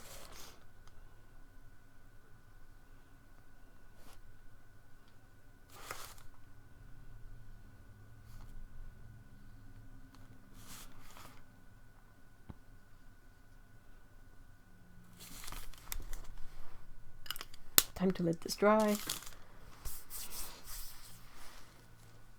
I don't like fake strawberry flavor. Needs to be proper strawberries. Oh, I'll take fake strawberries. Fake peach too. Perfect pals over the Chapman box. We need better vegan alternatives for. I agree. Vegan Magnum ice cream is out of this world. Have you had the tubs or the popsicle sticky things? When it comes to vegan ice cream, I love the coconut one. Coconut plus chocolate is so good. It is a really good combo. I find that I have a really low tolerance for coconut stuff.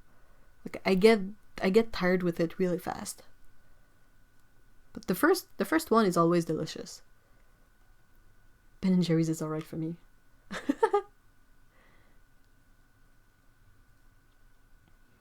Hi everyone. Hey Mikey. I love putting Reese's and Oreos in my ice cream on hot. Good grief. Talk about a sugar high.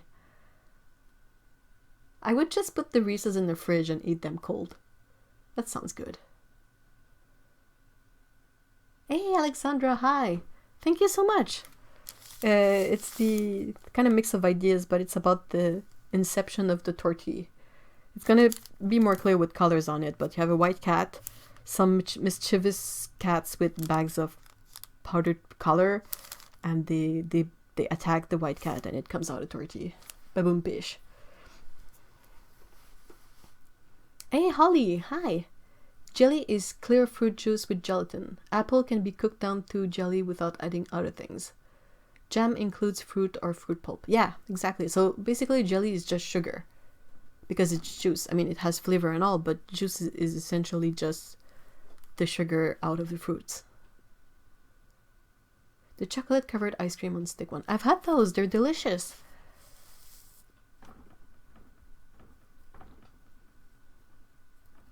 We have them here and I was really happy for that. But they're always in boxes with a stupid number of them in there. I don't know about the Magnum, but I know that like Haagen-Dazs has vegan ones with the stick too, but it's like boxes of 3. I'm always like, really? 3? How do you... Ugh.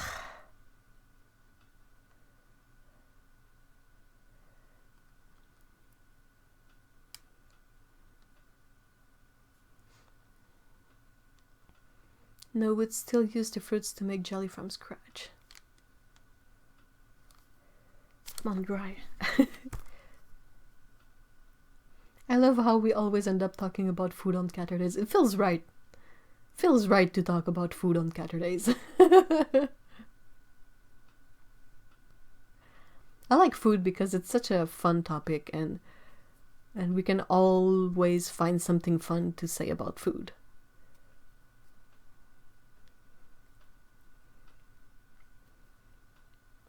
And we all have to eat, so.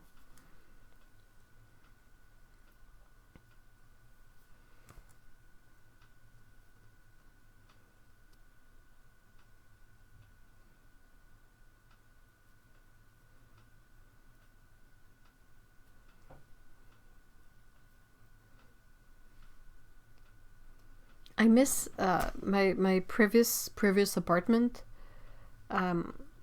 I was really close to a few Asian grocery stores, and I miss it a lot because I wish I had access to that now, because I would try a lot more things. Back then, I was still in school. I was always out of time for anything. I didn't have time to like look at things and be interested in like trying different things. I would always be on a rush, so it would be like grab some bread, grab some like really basic thing, and go home and do your homework, or go to sleep, because you have to get up at 6 tomorrow to get to class at 8, and that kind of stuff. And I moved away from that place, and I miss it because I kind of miss having access to all the ingredients and all the foods they had in there. It was really great.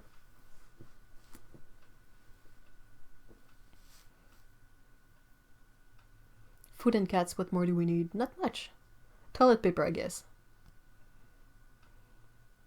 I am hungry now. Do you guys always do Oh, I'm sorry, Mikey.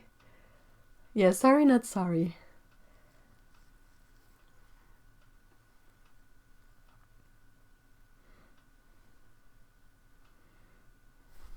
I don't need this anymore.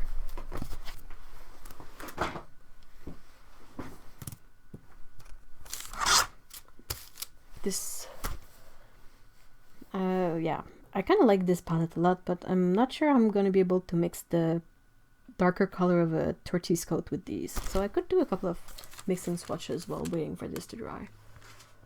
That would be a clever use of my time. Oh, not the toilet paper.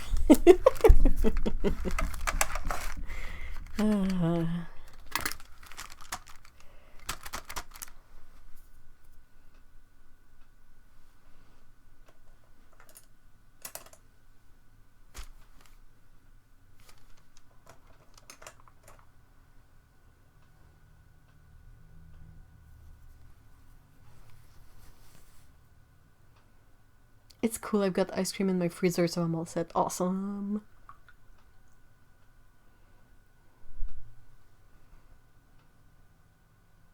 Some people are also just really weird about food. Like, I love certain things, yes, but not at your expense. I know that that's why I really don't like talks about diets, like this and that diet, or like the keto diet, or this is better than that diet, and all of that. I don't really like that kind of discussion, but talking about food in general I think is really awesome, because like we can sort of share, since there are people from all over the world in there, we can really have different sort of information to share. So I think that's really interesting. Lou Roll Apocalypse 2020.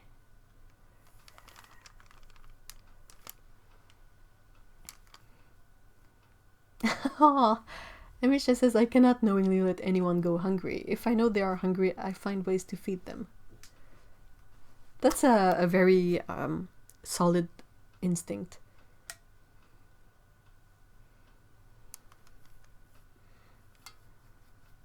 So these paints are White Knights.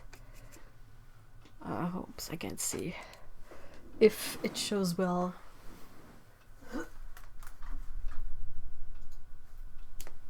Not quite well. How about this? That's a bit better. So I'll try mixing indigo and one of the browns in there, maybe.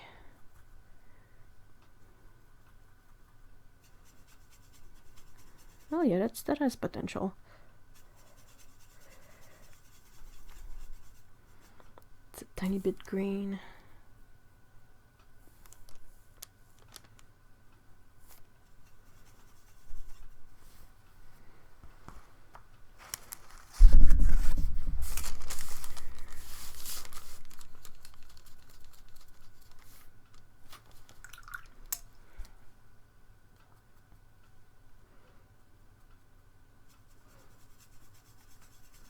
I added a bit too much red.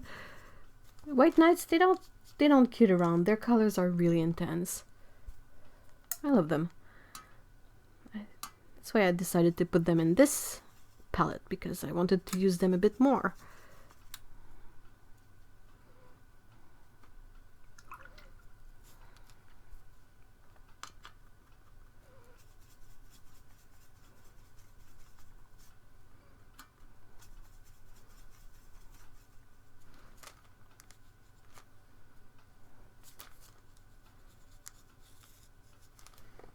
Don't think that's too bad. I think that could work. It's not exactly like black, but it's a kind of a dark color.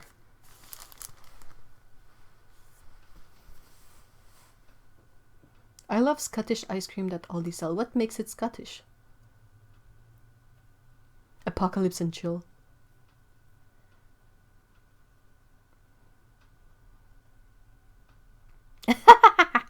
Ellen says, same Ev. I once asked my nutritionist about that caveman style diet years ago. Yeah, the paleo diet. She said, sure, it's great if you hunt mammoths for a living. I laughed for days. It's so ridiculous. Like, oh, you eat only what you can gather, and you're like, yeah, sure.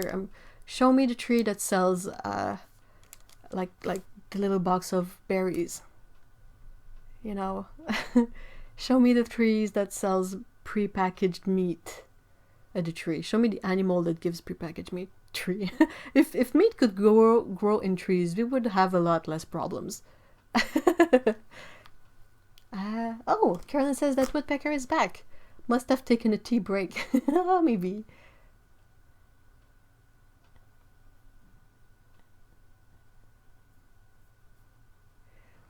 Oh, thank you, Tsukabu. It's a nice neutral, right?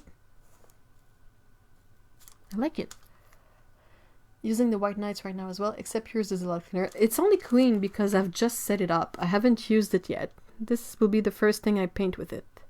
So it's not gonna stay clean for long, especially with the pans being so close to one another like that.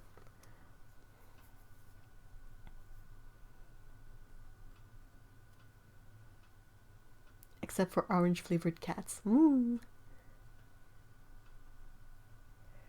Random question. Has anyone had an acrylic stamp that doesn't want to stamp on a spot or two and fixed it?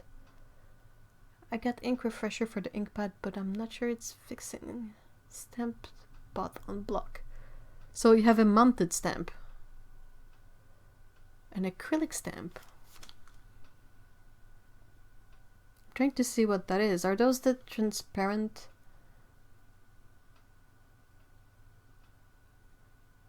If it's mounted, it might be uneven. Like maybe the middle of the foam section is a bit more flat.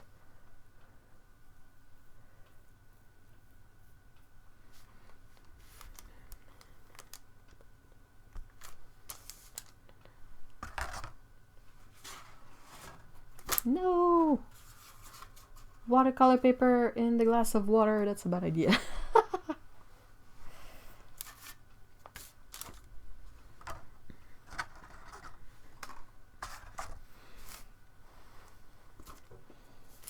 Okay, so just how dry is this?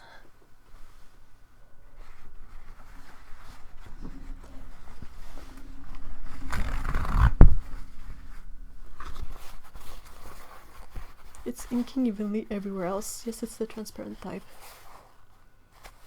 I would think that it's maybe because it's not even. So the middle part is further away from the ink pad, so it doesn't get inked.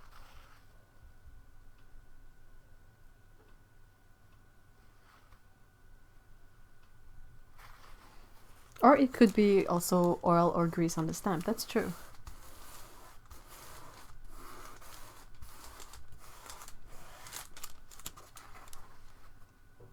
That seems to be fairly dry.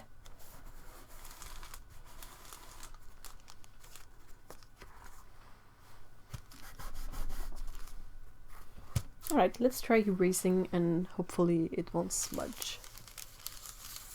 Not on the one center spot, it almost looks like that spot isn't reaching the paper.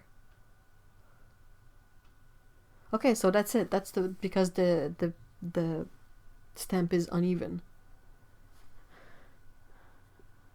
Is there a way to fix that?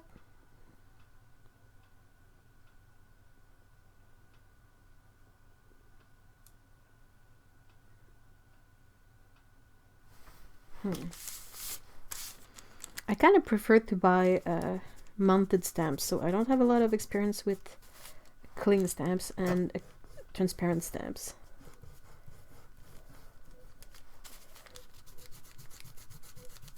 It's not a good space saver, but I really like the look of wood mounted stamps.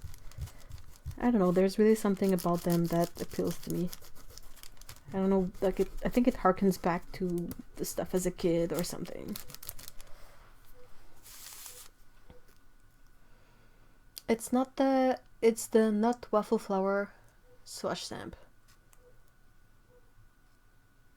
There is a nut waffle flower swatch stamp?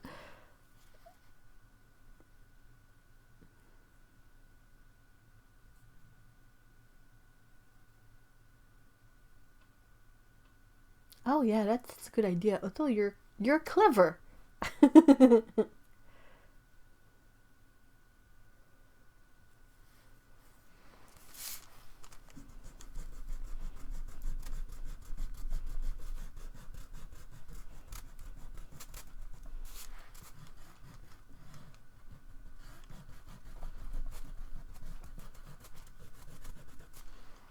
Oh, that smudged a bit.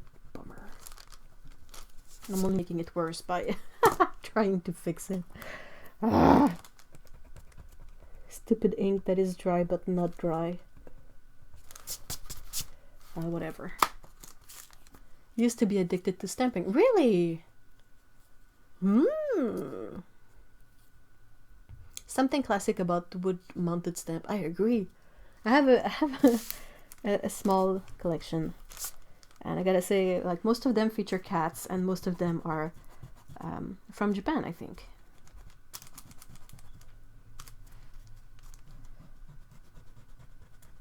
There's a shop online that is named Cute Things from Japan. And two ladies who own the store, they're super nice. They set this up so that they can work yet still take care of their young children, no S. And they're super nice people. Like, both of them, Ayako and Junko, they are the nicest person, and they have some, like, incredibly cute stuff. So every once in a while I go check it out and I get a couple of cat related things, because you know that's what I'm gonna look for first. The only thing that bums me out is that I don't find enough reasons to use them. But I want to, but like, I don't journal enough, and I haven't found an ink that doesn't ghost through paper, and it really bothers me when ink ghosts through paper. But yeah, I love stamps.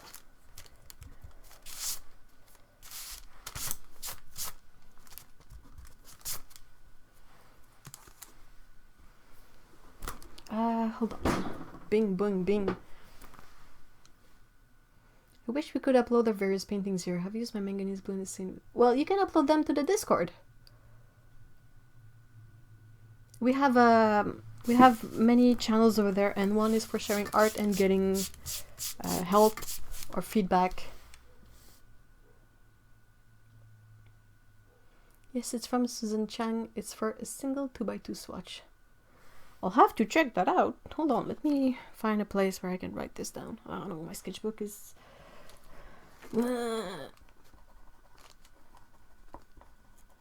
Okay. Discord, I think, was created for gamers, but it's not exclusively for gamers. Nope, can be for art nerds too. Thanks for putting the link, Otto. Otto has posted the link to the Discord. You basically just click on it, and if you don't have an account, it's gonna take you through the setup process, and it's very, very simple.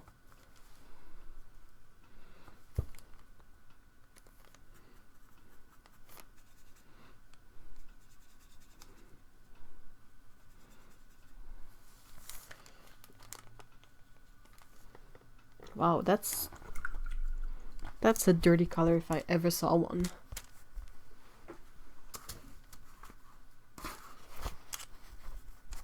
Yikes, brush. Yikes.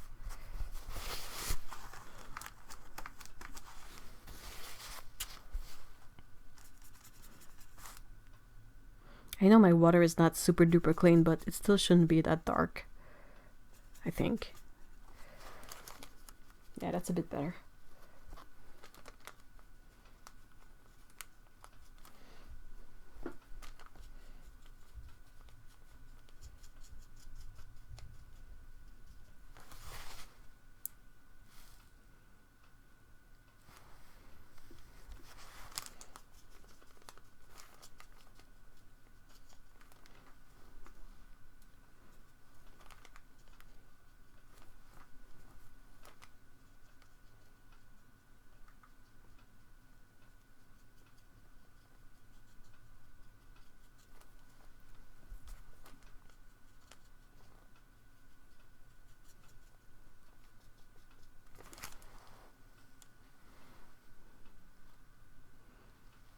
Has anyone done corner to corner crochet patterns before? I'm trying it for the first time and it's so rhythmical and soothing to do. Ooh!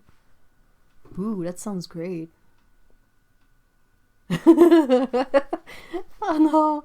Alex says, okay, upside down requires a skill level I'm not sure I have. Oh no! Oh no, I'm so sorry.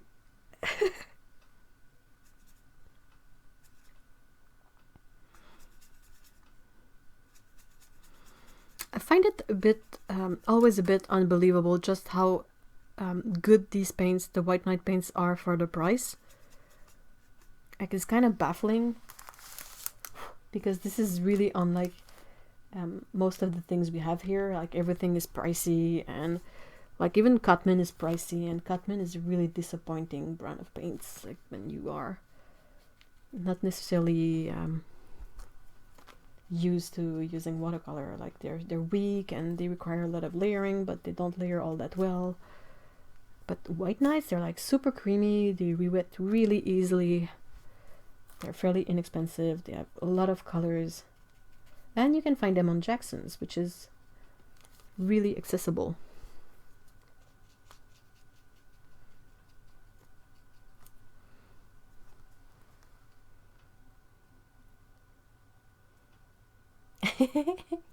I agree with Phoebe. Phoebe says, I've never crocheted, but my god, the patterns you do are amazing. I agree, Otto, your blankets are like so pretty.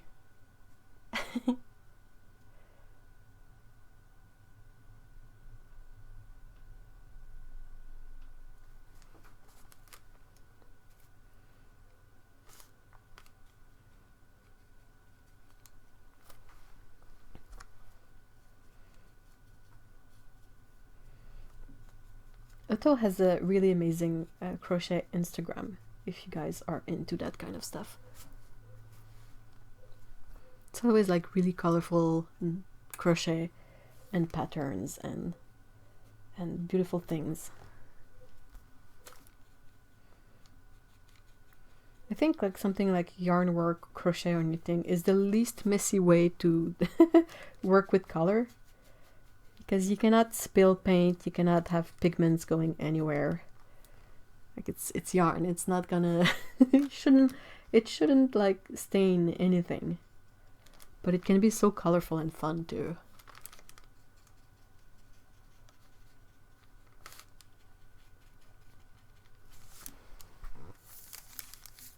Oh, I'm a bit off screen. Let's go back up a bit.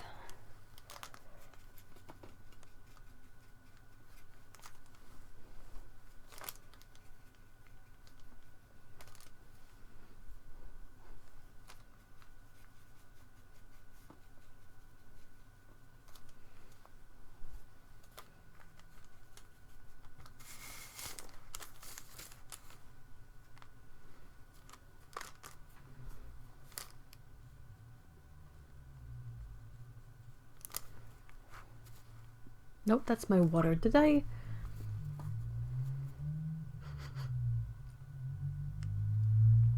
Still good. I look at the patterns Otto does and my mind just go, wow, and then radio static as I admire it. Oh.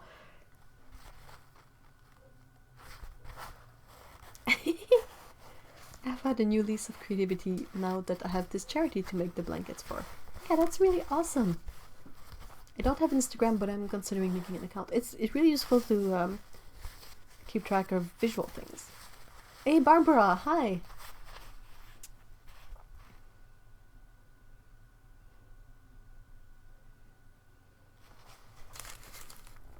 Oh, I forgot a line on Poor Cat.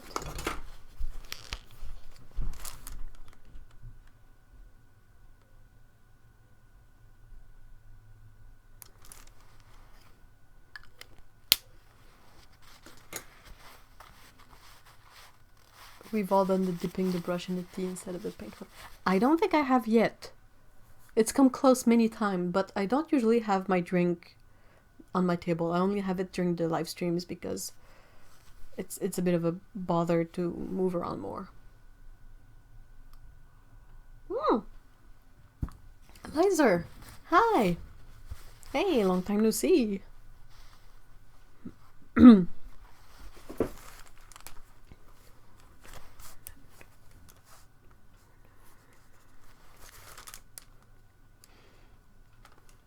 There. Sun is gonna be bright yellow because why not?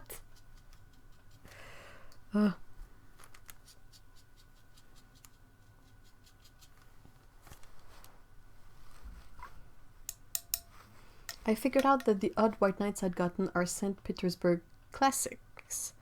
Huh.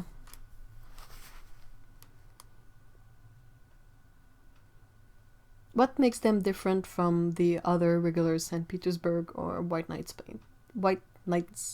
paints?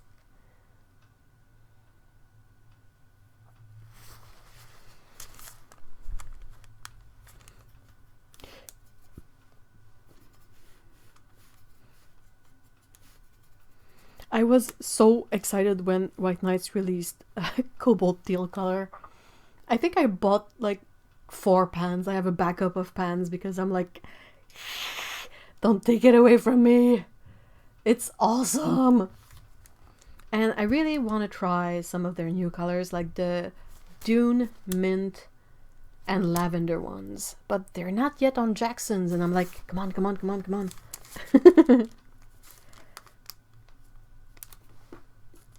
I know there's all the other pastels color which are really interesting, but Dune is like my kind of go-to muted, and also it's named Dune, and like Dune is my favorite series of books, I think. And Mint is also like a color that I really like to use, and Lavender as well. So I'm like super excited for those to be on Jackson's, but they're not, and the other sellers that have them, the prices are a bit prohibitive, or I don't have kind of an affiliate possibility to get them if I don't have the budget for them. Like, that's when affiliate savings are super handy. That's when I can get like supplies to try out and review, of course, or talk about. Oh no, that wasn't dry. Of course it wasn't dry. What am I, dumb? Ah!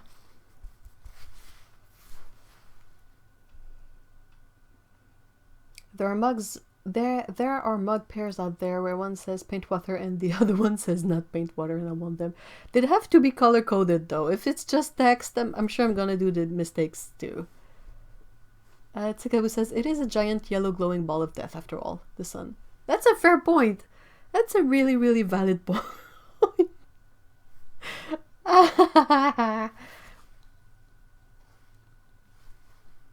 Someone keeps sitting on the space bar. Which one of them? I figured they were probably different since I got mine in December and they're different from what you described. Maybe I'll get that. I like some of their new colors. Try to get if you like Cobalt Teal, that's a great one to grab. I mean, look at it. Look how pretty. This one is very pretty too. It's like the turquoise-y color. Like, this is a piece of, not really scrap, but a piece of badly cut Arches paper that I had, and I made my swatch for the set on it because it's a good reference. And I mean, the colors, they look amazing on this paper, don't they? I think they all came out super nice. And it just makes me super excited for paint then.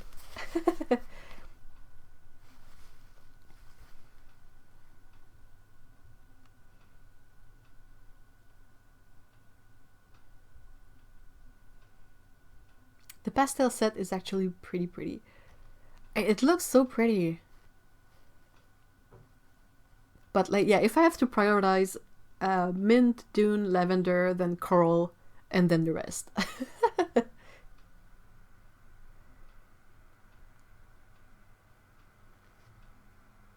Oh, I know, right? I'm obsessed with cobalt teal and minty colors. Holbein has a lot of good minty colors. Oh, they really do. They're is it? I think it's composed green one. There was more than one before, a long time ago, but not. I think they only have one like really pastel green color, but they have a lot of really nice colors too. I love them.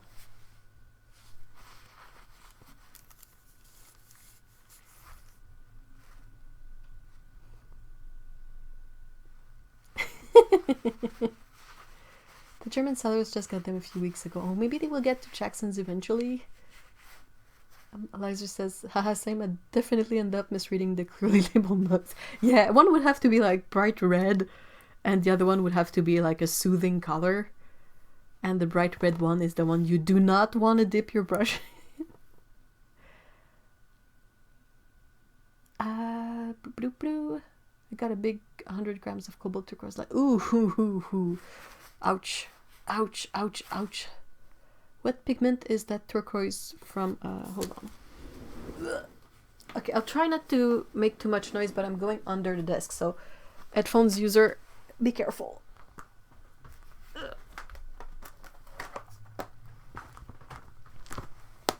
So this is my regular White Knight box. It's really big and not super easy to use, but I think it has most of the colors on there. Not the new ones, because I made it before, but it's set in a way that if I add any color to my collection, I can swatch it in, complete the label, and add it inside. The turquoise is turquoise blue. It's color 507, and it's PB 15 colon 3 and PG 7.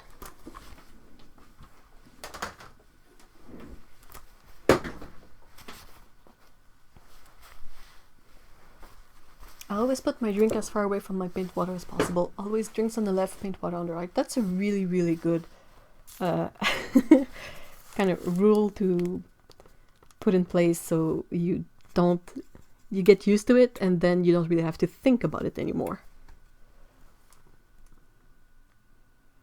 I like there's ceruleum. That's halfway between cerebellum and cerulean. I wish you just lived on the road so I could offload all my Arches papers. Oh, I wish so too. I would take it with a big happy smile.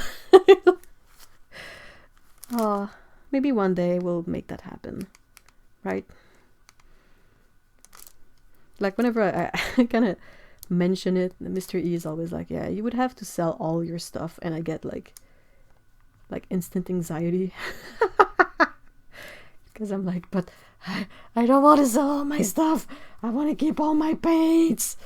Don't touch my paints.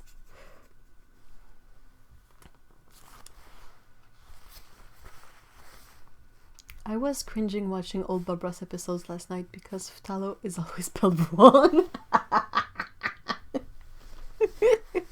You're one of us, one of us, one of us. I absolutely know what you mean, but at the same time, like that's really funny, I find.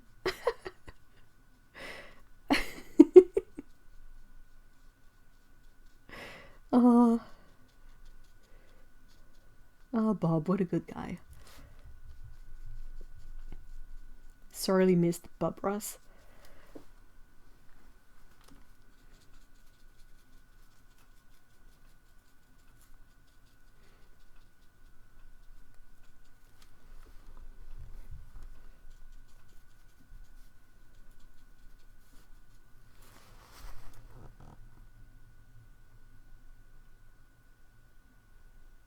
My paint water goes into the fun shaped mug. Oh, that's a clever idea.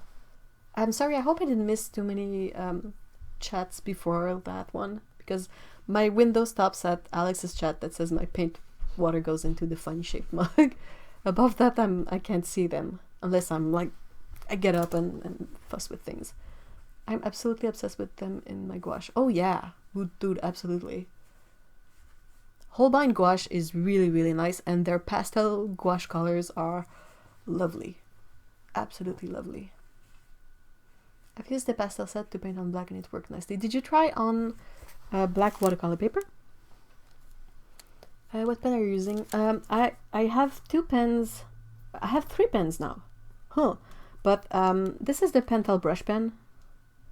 If you let it dry, not like I did here, where you can see it kind of bled a bit, but let's say you ink something and you give it a good hour to fully dry and you can check it up.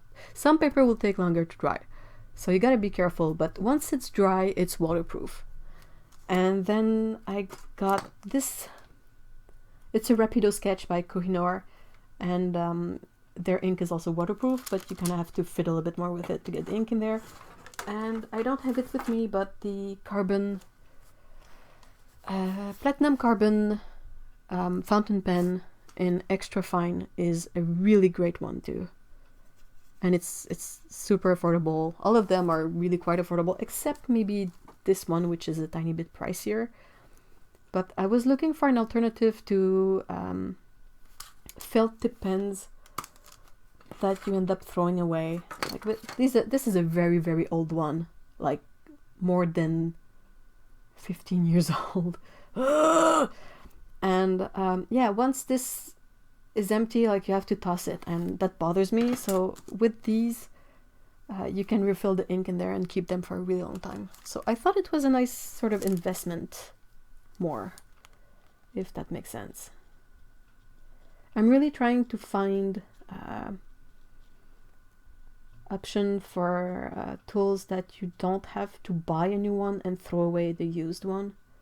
It's difficult with certain things, and I mean there might always be some kind of loss. Like if you think on the brush pen, I always have the cartridges that I have to get rid of, but it's still a lot less plastic than a whole pen, you know. And I've tried a few, but so far these are my favorites. My jars are big skulls. Oh, nice. Where did you get them? That's so cool. I use glass jar from yogurt. Very different from mugs. I use enamel bowls that I got for 99 cents. Love that turquoise. It is beautiful, isn't it? This shade of turquoise. Oops, sorry, I bumped the mic. It is super pretty. And it's quite nice.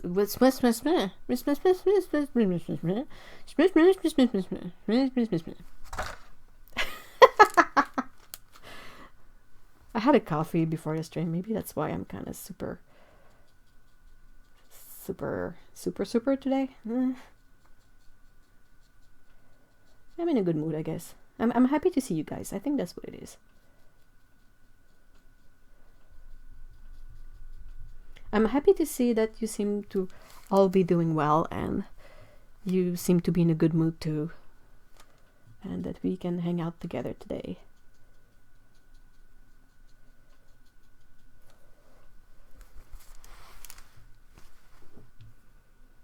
I use a lot of Micron Pigma pigment markers and Staedtler pigment liners. But give them... Yeah, I love those. Those are super permanent, but you have to throw them away, and it really messes up with my brain. My dirty water cup is a 1 liter sports drink bottle that I cut off the top. Yeah, that's a really... Like, to make it a container that doesn't look like a drink container... But the thing is, it's not to drink the paint water, it's to risk using the drinking vessel as a way to rinse.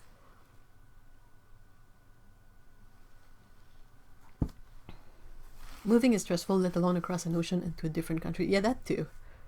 Though, I don't know, but if Brexit wasn't a thing, I have French citizenship, and if it's all in the EU, I think it might help with the move in a way. But with Brexit, that's just... The dragon that guards a heart supplies treasure. Yeah, absolutely. When paints are the most precious things. Yeah, there are a bunch of things that really bothers me. Like I have a hard time seeing something, let's say, like thinking about this heirloom gold jewelry that you have from your grandmother. What? That kind of bothers me more because I'm like I have a stress about it in the sense that it's not exactly something that you can use. It's not something that I just want to sell or get rid of, but I don't plan on having kids, so what am I gonna do with it? Who am I gonna pass it to? Now that my brother is gonna have a kid, that kid is gonna, like, be offloaded a bunch load of heirloom stuff. I'm like, here, have all the heirlooms! Let me free me of the heirlooms! What's with Daniel Smith's new Phthalo Turquoise Blue? It is a single pigment color. It is PB16, which is possibly the only pigment that Daniel Smith doesn't have in their arsenal yet. And I'm excited for it. I'm excited. The new color. Yay, new color. I love your old man voice. Oh, thank you. Oh, you have one of those pens for your mom. Do you use it? It's like 10 years old. I mean, this one is super old and it's still fine. I mean, I've had some of those since high school. Let me compute that. That's 20 years ago, guys. And they still work. Like, not because I've used them all throughout the years, but they stayed capped for like 15 years. I didn't touch them, and when I opened them again, they still work.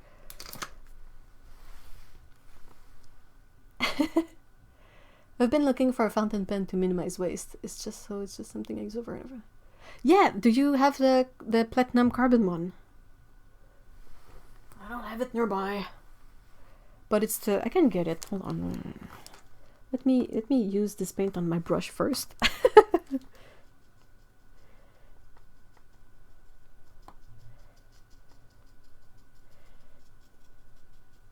Alright.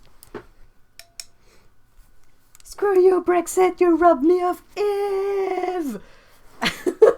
We'll find a way. We will find a way.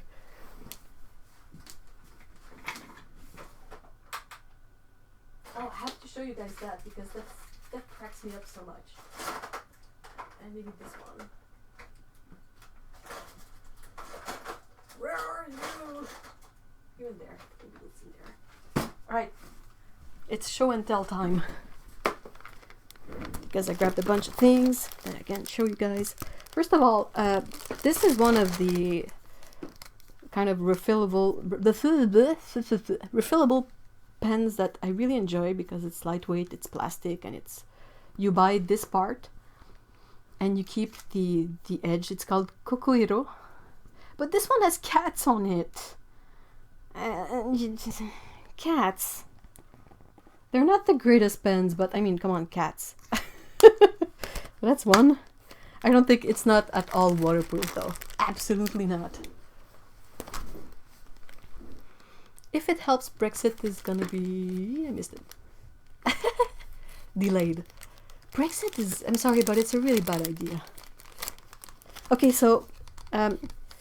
if you guys are not necessarily familiar with the concept of otome games, it's games where you don't necessarily have a lot of actual gameplay. It's more like an interactive story. And a lot of them are catered toward women. And they're kind of about having a virtual boyfriend. And it's just, it's a bit like a Harlequin book, but with a better story and actually involving. And at some point, they released otome pentel brush pens. So basically this one, but with cute little patterns on them and boyfriendos on the back. And I bought them and I thought it was silly and funny, but nobody touches them. I completely assume my silliness and to that. And I dropped my brush. So that's one of the silly things I wanted to show. And then I wanted to see if my platinum is in there. Oh, it is. Is that the right one? I have two, but one of them is really not great. The medium one is really not fun to use. It doesn't flow well, and it really bothers me. Oh, hold on, he's leaving. Who's leaving? Oh, bye, Tsukaboo. Have a great nap.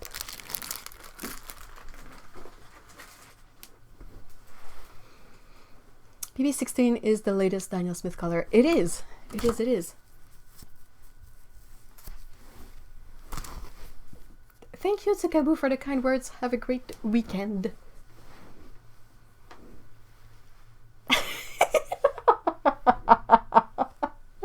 And then says, in regards to Brexit, it will be delayed, I think, due to the lack of funds now and time to organize the divorce.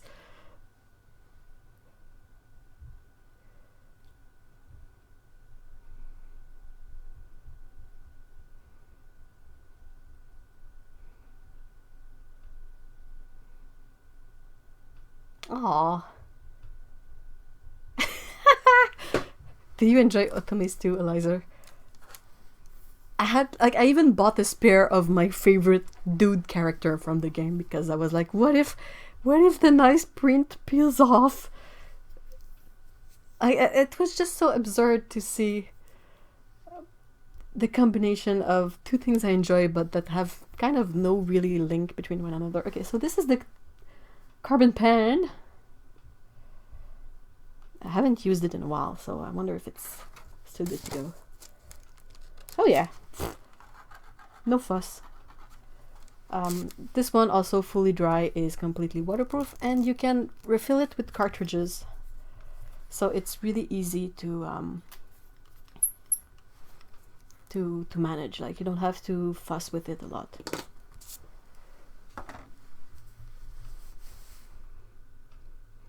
Otto says, I think long distance friendship is perfect for Ev and I, as we are both super duper introverted.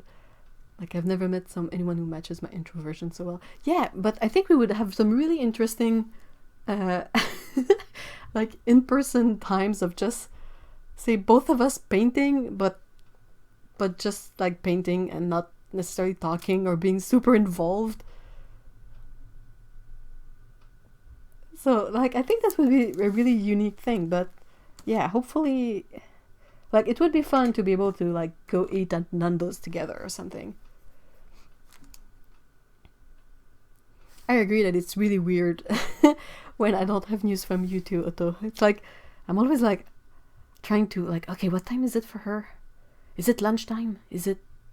Ah! And then daylight savings happens and I'm all the more confused.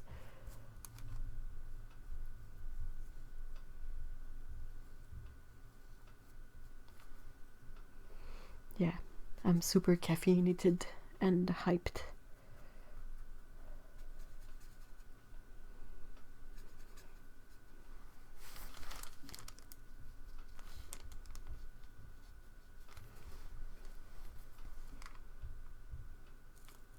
Yeah, quiet time without the need to say anything. That's...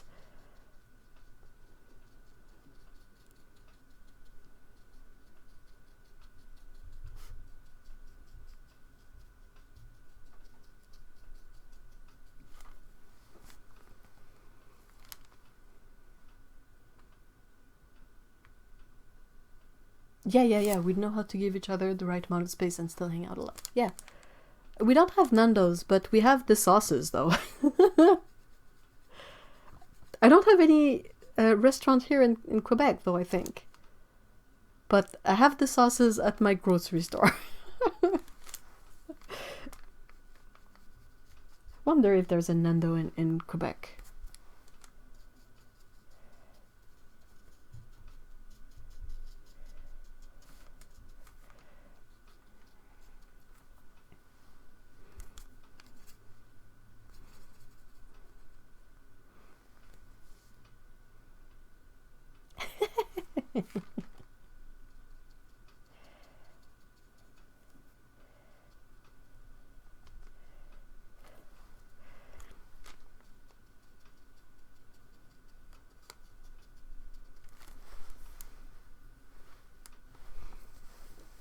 Evan and Dr. Otto could meet at the monastery under an order of silence, paint together for an hour or two, and feel they'd had a wonderful visit. Absolutely. Absolutely. It always makes me laugh because, you know, those monastery with their special retreats where you talk to no one, and I'm always like, it would be really great if there weren't any other people there. Like, it's one thing not to talk to them, but they're still there and they're still annoying. You do have Nando's in Vancouver. Oh, interesting. I've only been to PG, British Columbia. What's PG?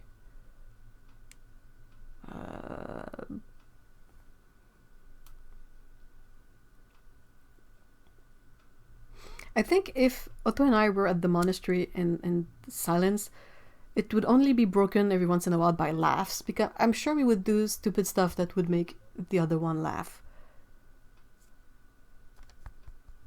Because that's just the way things kind of roll usually.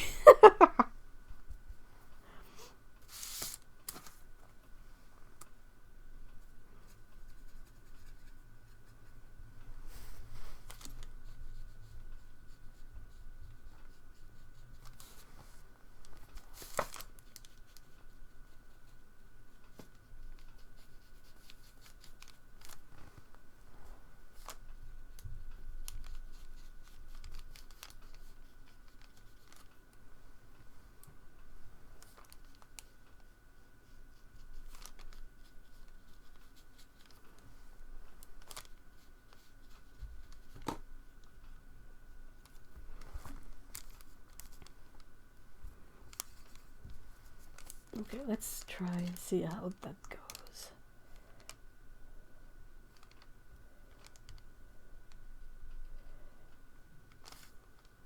Torches are still kind of difficult to paint, I find.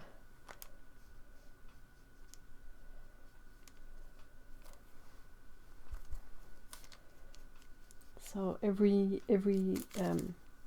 painting of them is a way to test something different.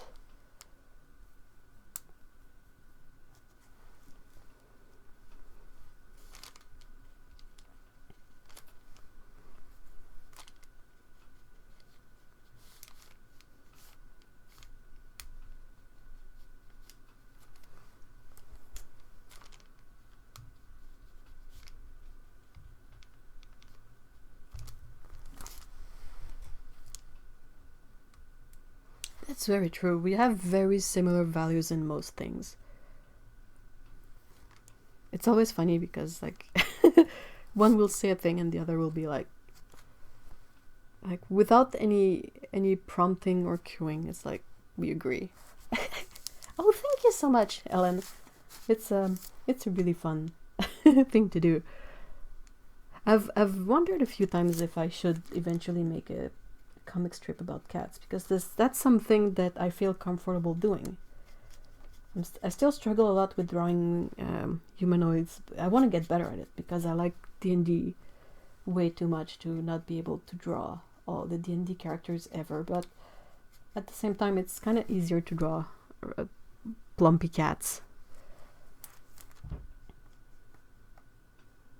But yeah, with having 2 cats and being all about cats and having like people with cats in my entourage like Heather, or I have a bunch of real life friends. Real life, well, everything is real life, but people I see every once in a while that have pets too, and I feel like it would provide enough idea for comics. Like, it could work.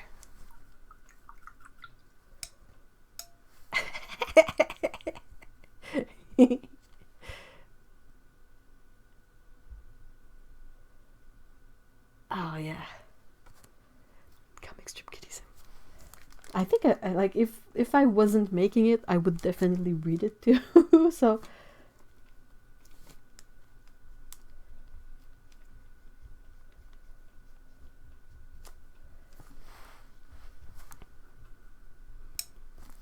I would invest in a kitty comic. Do you guys know this thing about comics that you know the comic strips like that you would use to have daily in the newspaper, or when syndication was a big thing. There's still some comics, but it's not as big as it was like 20 years ago or more than that.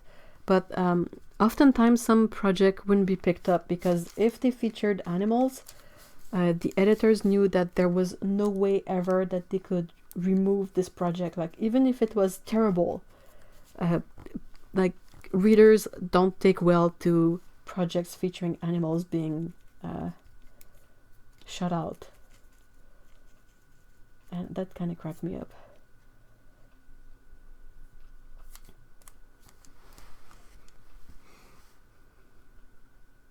Oh no!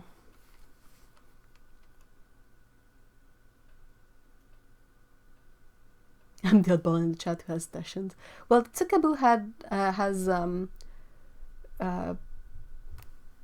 wow, my brain is completely emptying on that. Golden Retrievers? That goes. A friend's dad is needing to urgently rehome one of his cats, and it's breaking my heart that we can't... Oh no. Aw, I hope they find a good home for the kitty.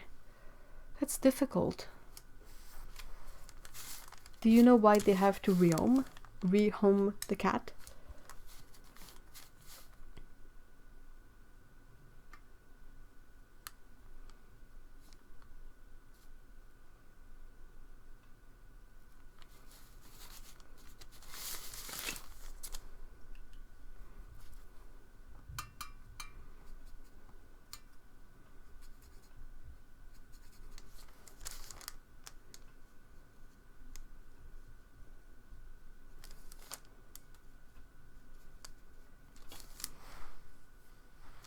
Golden Retrievers. Oh, cool. Yeah, I got it. Ah.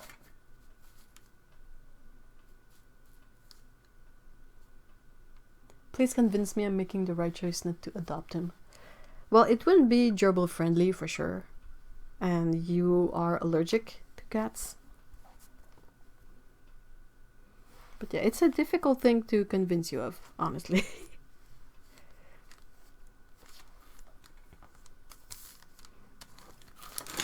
Maybe not as bad as the yarn one.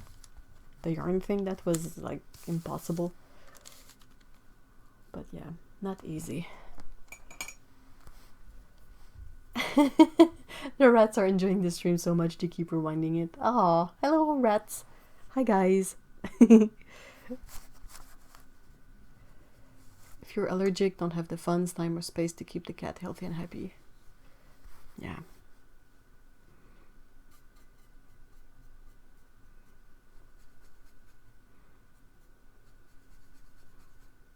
He's one of 3 cats. The other 2 are girls. The 2 girls just got spayed and he suddenly started attacking them. He's a pedigree Somalian cat. Whoa. Wow, what? That's a weird thing that he suddenly started attacking them. He was his wife's cat and she passed away. Oh, okay, that's probably the heart of the issue, yeah. He was his wife's cat and she passed away last year. Oh, that's such a bummer. I feel like, well, Somalian and like Siamese cats, and there's a couple of breeds like that really bond with their human. And it can be difficult when something like that occurs.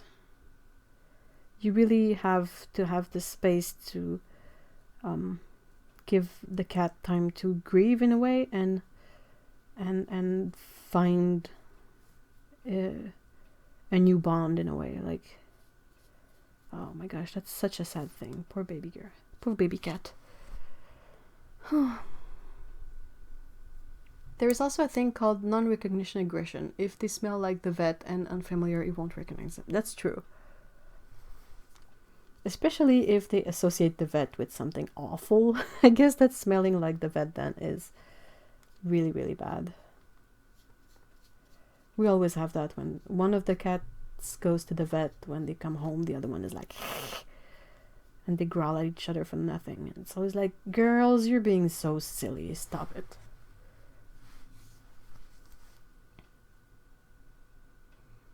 Yeah, the gerbils are the reason we are not adopting. Allergy is fine because we can take meds. What kind of level of allergy is it?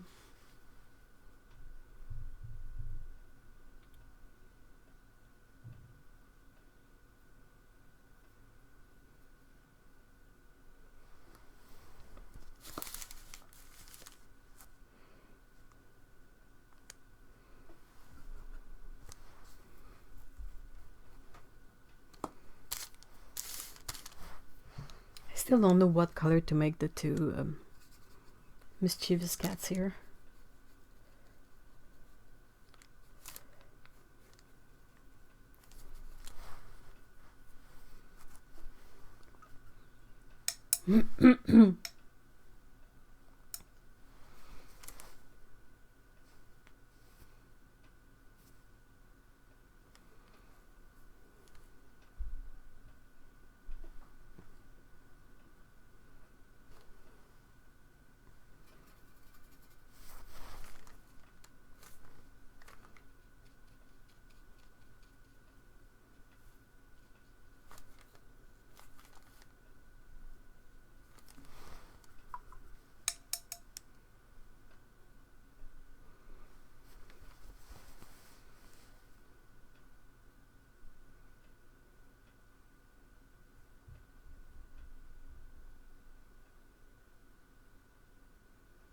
Yep.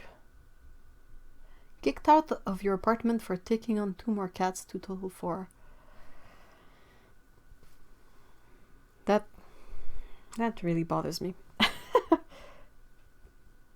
People kicking out other people because they have cats. Arg. Erg. Erg. Erg.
Oh, the little spanner symbol means that Otto is a moderator.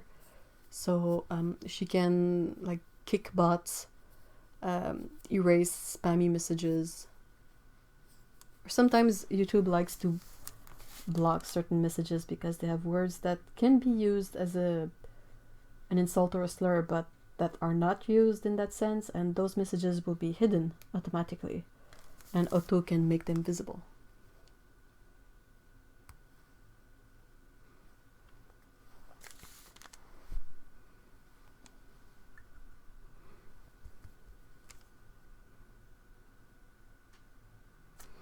Okay, the mischievous cats need to be, like, one is definitely white with spots.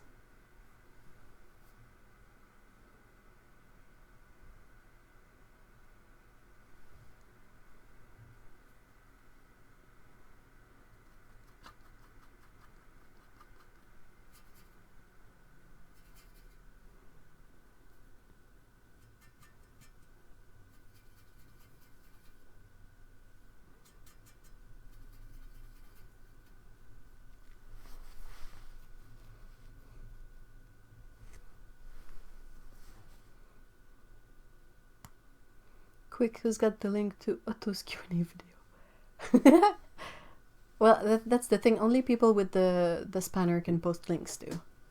Post link.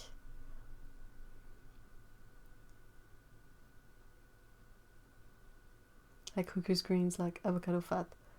Whoa, it didn't pick up on any of those, didn't it? Or was Otto just that lightning quick? But yeah, it doesn't like Hooker's Green, doesn't like the word fat.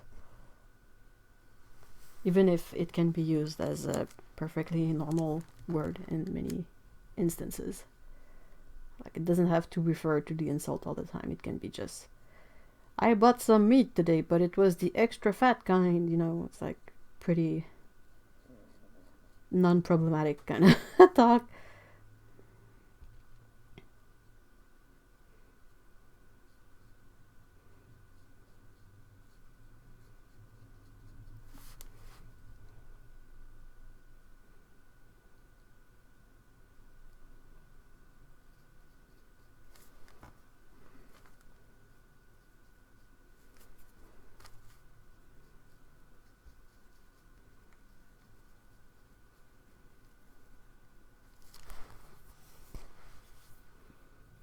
Maine Coon, Van Dyke Brown.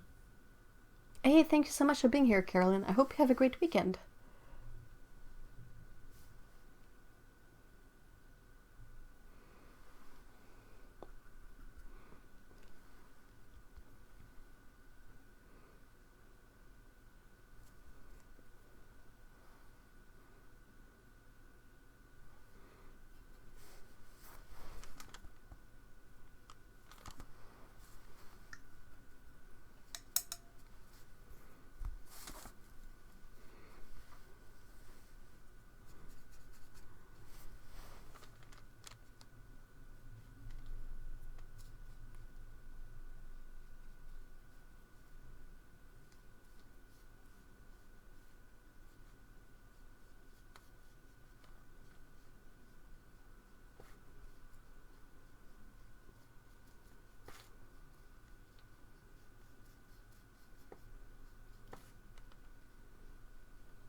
Viridian is a beautiful color.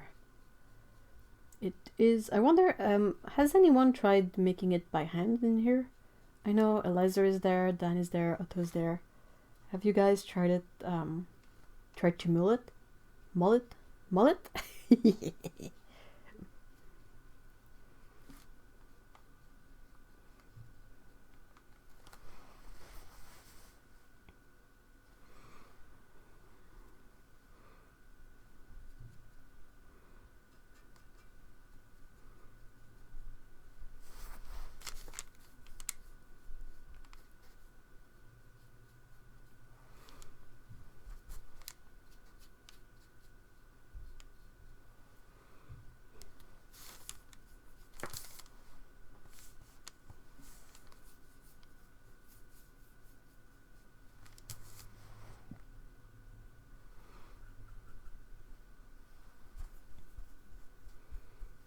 I haven't always been put off by the price, the weak color, and the toxic. Oh, it is the toxic one. Ooh.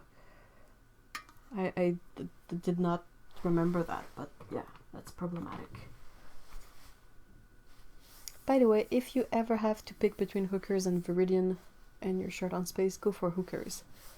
Hookers can neutralize a wider range of color, red and pinks, than Viridian can, only reds. Mullet, paint business in the front, party in the back. That's brilliant. Dude, I missed on a great opportunity to name my paint business Mullet. And you have the logo be a really nice curly mullet.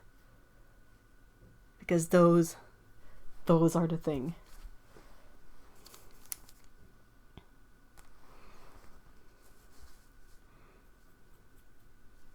Mullet.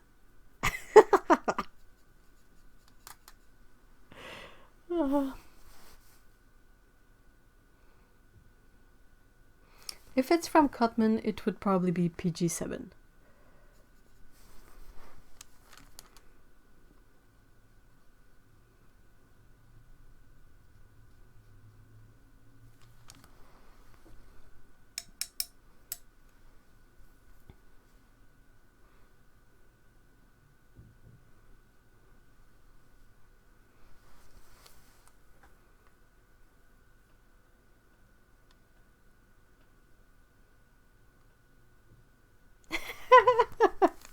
mullet and have your logo be a nice sweet mullet. That's hilarious.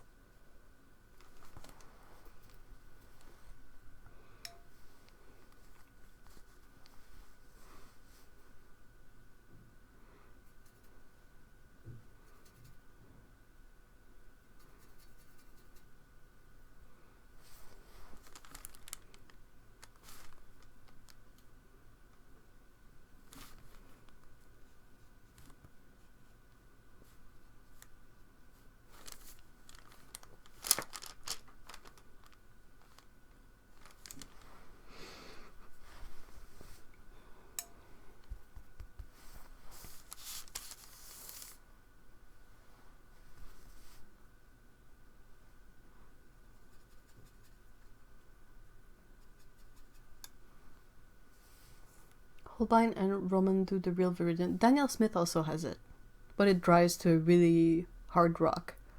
So if you want Daniel Smith Viridian, you're better off keeping it in a tube rather than pouring it into a pan. I have some Viridian pigment that I'm actually mulling later today. Oh! You'll have to let us know how it goes. Mullet.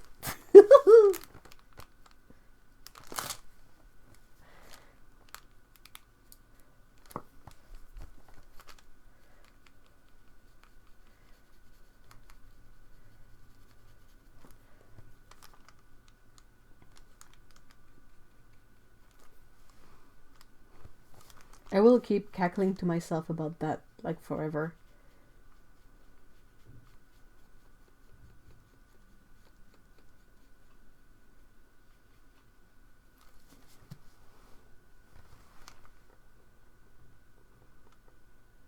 Lol, okay, but the logo has to be like a side profile portrait, but the air forms into the shape. Oh, definitely adding extra honey for easier with. Yeah, that's good insight. I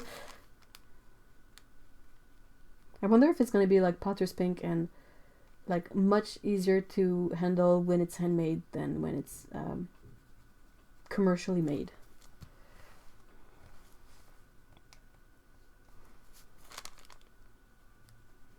Do you use Oxgall sometimes, Eliza? I had a conversation in the comments of one of my videos recently of someone telling me that with phthalo colors you need Oxgall as a rewetting agent. And the person was coming from a different background, like not making paint by hand, but not watercolor. And yeah, I was telling them that you don't necessarily need Oxgall for watercolor. For certain paints you can use alcohol, like isopropyl alcohol, rubbing alcohol, and it will make the paint kind of more manageable, the pigment more manageable. But Oxgall is really not mandatory, but I'm still curious about that. I don't use it, but maybe it's really, really helpful.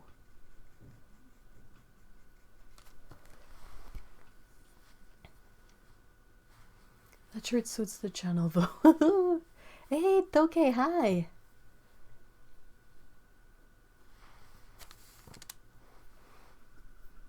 How are you today?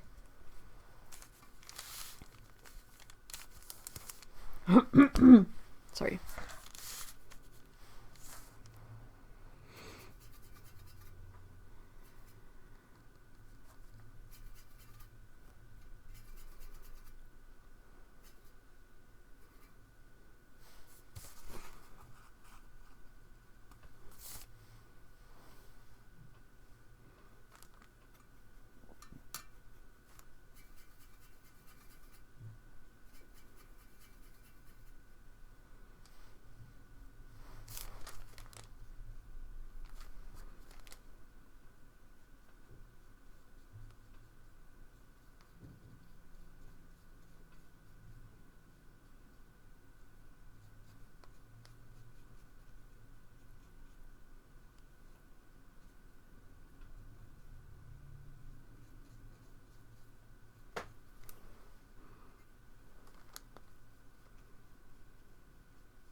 But now that everyone's buying isopropyl alcohol, I know. Squeeze the alcohol out of... Even first aid wipes are unavailable. I mean, I always have some around because it's super useful for a bunch of things, but like I don't have any needs, but I kind of not enjoy, but I'm curious to walk around the drugstore or the grocery store and see what is completely out of stock, or like the empty shelves, but what was there. And yeah, isopropyl alcohol was definitely gone, either the wipes or the bottles. Hey Dominic, hi. My mom is going nuts with shopping these days. She's trying to be uber prepared for a potential poop storm that could happen. Well, with the way people buy toilet paper, feels like they think a literal poop storm could happen. I don't think it would be that bad.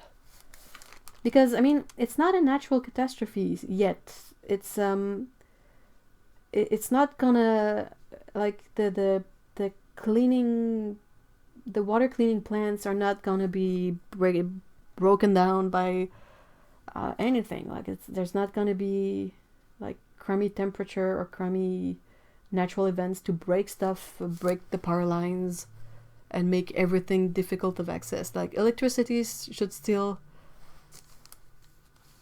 be there, and toilet should work, and water should work, and, you know. You love doing that too. I saw some really odd stuff, like I was saying. Like, today wasn't so bad, but the time we went before, like, no more peanut butter. I was like, dude, what? It was all gone. Like, even the natural one that separates. That's the one we usually get, but, you know, it's a lot of people prefer the thing that stays together, but that was all gone, and I was like, why? All the sugar, flour, and brown sugar was all gone. Like, weird stuff, and I'm like, what? And on the other hand, stuff that is really, really handy to have is still there, like couscous. Nobody's buying couscous, but it's like the easiest thing to prepare. All you have to do is add boiling water to it, and it's done. Like, measure it out, add boiling water, wait 5 minutes, and it's done. And you have, like, that's all you have to do, and you have, like, couscous there. So it's really surprising to see what people panic over. It's a bummer that people panic at all, but I mean, I'm not gonna stop them from panicking. Like, there's not much I can do. But yeah, that was a really curious thing to check out. And toilet paper was all gone, of course.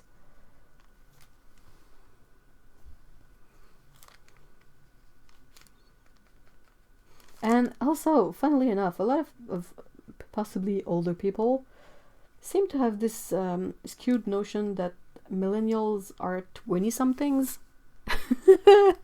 When millennials are like nearing 40 and they have kids and mortgages, and what some older people consider millennials are actually 20-somethings, and it's a really different generation. So it's been weird to see, like, this also crop up a bit.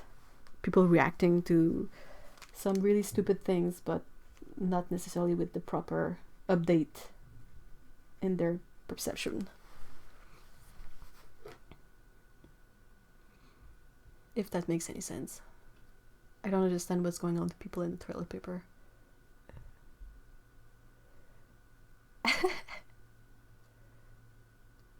Everyone's buying out all the cleaning supplies, alcohol, and sanitizer, but leave all the soap. I'm trying so hard not to laugh. The only thing I saw out of stock today was radishes. That's funny. Dog food? Yeah, you can add something in the couscous. You can add, like, spices, salt, broth powder, like... But technically, it's like it's even easier to do than rice or pasta. But that's still completely there. Like, nobody went crazy on the couscous. Which cracks me up, because if there is one thing that I would stock up in a crisis, it would be couscous. As long as you can boil water, you can have it. So.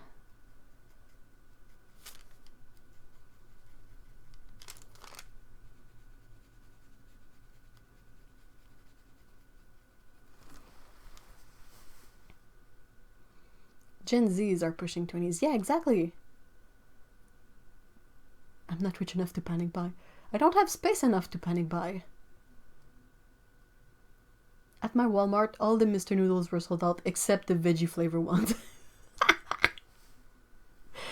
What? Yeah, I'm like, I think I'm exactly on the fence between Gen X and Millennial. Like, exactly on the year. Yeah, what's terrible is that when people panic buy, everyone else has to fake panic buy just so they aren't left without. That's true, Dominic. That's the worst thing, because it's like yeah, like it's just my regular need for, like, hey, I'm due to buy toilet paper, but you sort of have to make an effort to get at it before it runs out because everyone is buying it in a frenzy. And you're like, I would just go like I do normally when I shop for other stuff, but now I have to, like, make a whole plan and have a plan B in case there's none left, and it's a lot of hassle for not much, you know.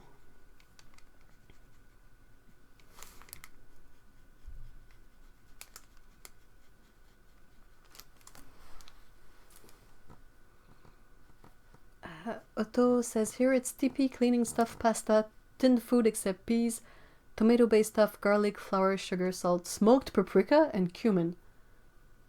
That's so like British curry.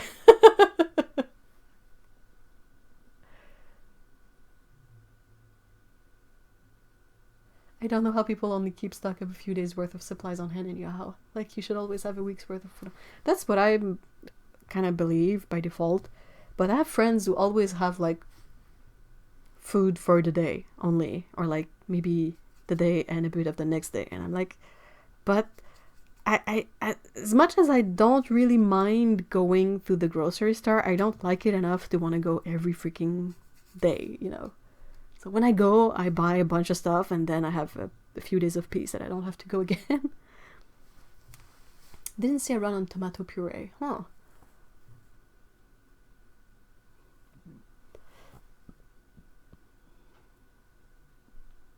Bulgur is nice too. It has bigger grains than couscous, but it's basically the same. Yeah, you have pearled couscous too, but that one you need to boil like pasta.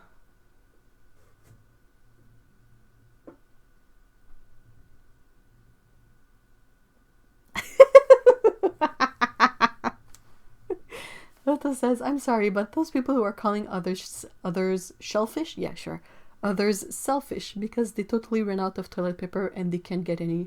How do you function at that level? I have no idea. Like whenever I get to the last roll, I immediately buy a new package. Exactly on the border of Boomer and Gen X. Really? Whoa. I would have thought there was a bit more space between those two generations. Because you're not very far.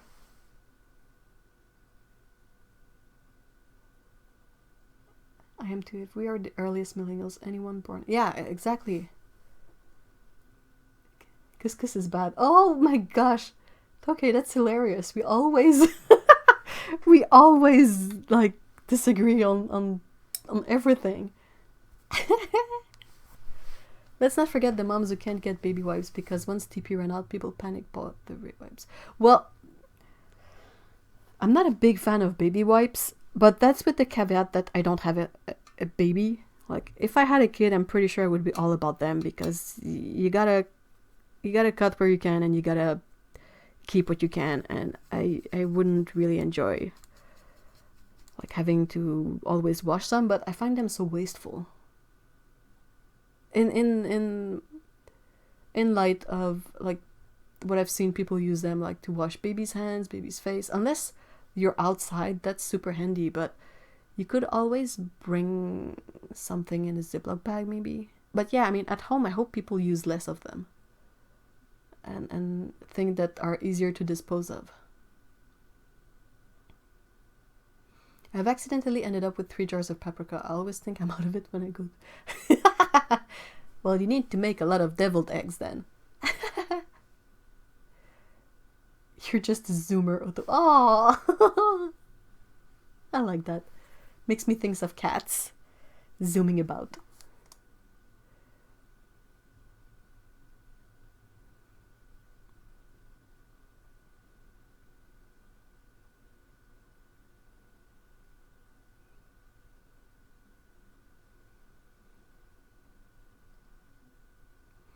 I was thinking about using your hand or showering to wipe.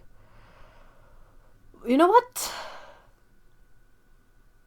No, I mean, when I see that there's like 2 rolls left, that's when I make a mental note. Like, not the last roll, but the last layer of rolls in the package. That's when I take like notice of the fact that we'll need to buy some soon. But I have a drugstore like really close by, so it's not, in regular times it's not a worry about getting there. Like it's gonna take me a few minutes to go get some fresh toilet paper, but in current times it's a bit more I'm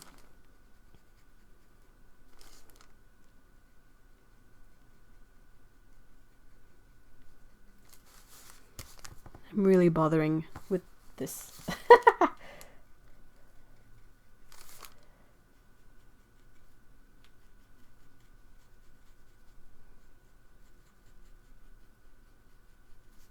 The thing we need a lot is paper towels, because of cats. Like either you have some whatever stain to clean up, or whatever spill, or whatever mess, or we use a lot. We didn't use that many paper towels before we had cats, but now sometimes we buy the package of like 1 billion rolls. It's almost as tall as me.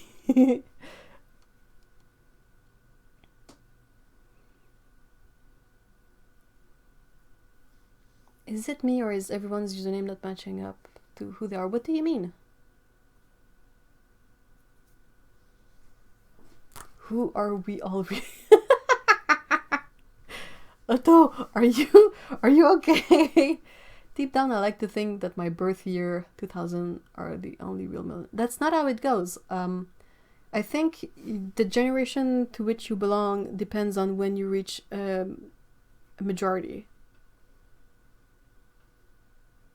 So, people born after 1982 are millennials because they reached 18 years old at year 2000. That's why they are millennials. Like, they start to matter in society in the year 2000. Before that, they're just, like, irrelevant. They cannot vote, they cannot buy alcohol, they cannot reproduce. I think that's what I had heard about that.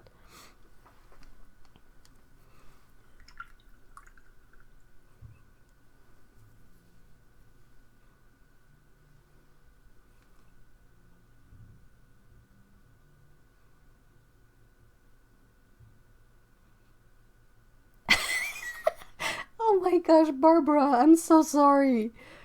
Why do they always yak up balls at the exact size and length of my foot? I'm sorry, I know what you mean and I feel so bad. I think Otto is an honorary millennial too.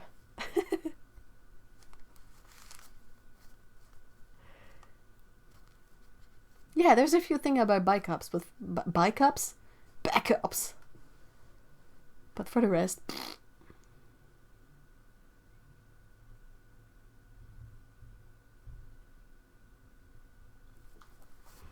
So, Eliza, you wouldn't be a millennial because you would reach majority.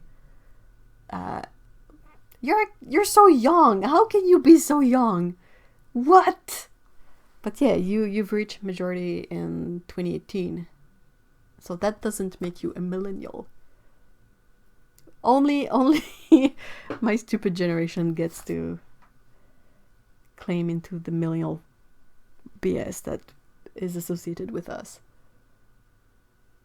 I saw a Twitter post that I had to retweet, but it was like all caps lock, and it was like someone angry that people were confusing 20-somethings and millennials, and they were like, millennials have mortgages, have kids, millennials are on the phone talking to their boomer parents telling them to stay at home. And it really cracked me up.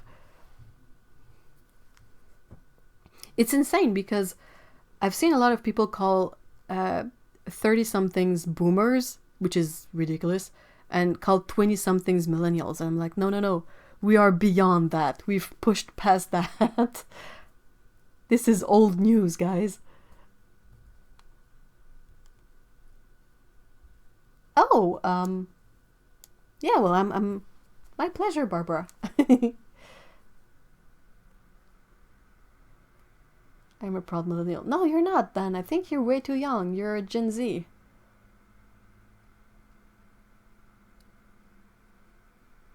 You were definitely not born like in 1982, Dan. You're a kiddo. We are very old. We are the old people. They did that the other night on our local news called 20-something millennials. I wrote an email. Did you really write an email? Did you really? You're Gen X and have boomer parents, so that's weird. How is it weird? I hold on. It's Gen X, millennials, then Gen Z, then the next one, I don't know what it is. Millennials now yell at kids to get off our lawns. Exactly. Millennials listen to the radio and think it's all bad. Gen Z starts at 1995. So they reach majority in 2013. 1980 to 1994 is millennial. Yeah, that's it. So millennials are getting old, guys. Okay, you're near. I thought you were younger than that.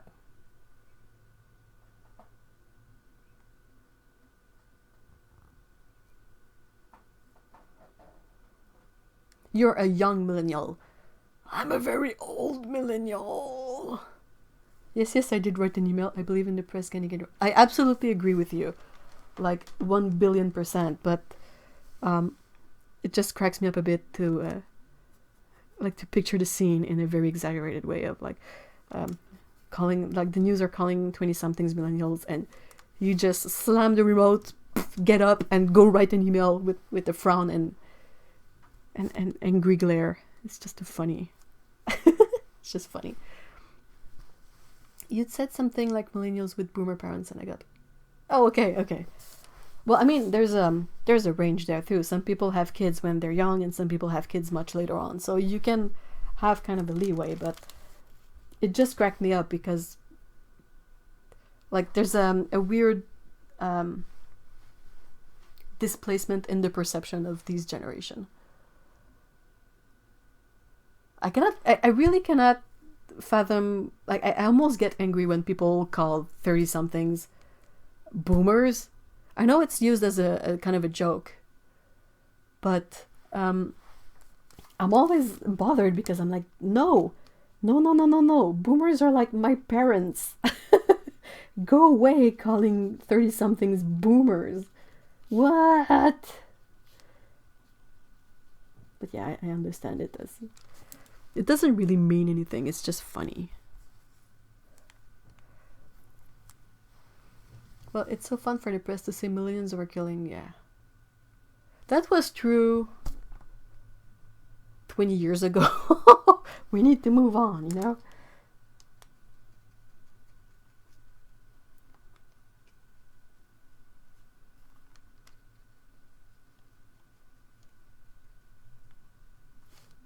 I just can't with that. Though I'm kind of glad because like they gave us so much flack for everything, and now the fact that like boomer and okay boomer is a thing kind of cracks me up, because I'm like, it's like finally we can sort of annoy you back the way you annoyed us with your millennial BS. 44, 64 is boomers. You mean as a year of birth? Gen X is 65, 79. My parents are definitely boomers. At some points we're gonna be ultra boomers. No, well the thing it's called boomers because it's after the Second World War. Like there's a that's probably one of the last few generation name that has kind of a sense. Like I don't know where they took Gen X from, and then Gen Z, and then I don't know what the next one is.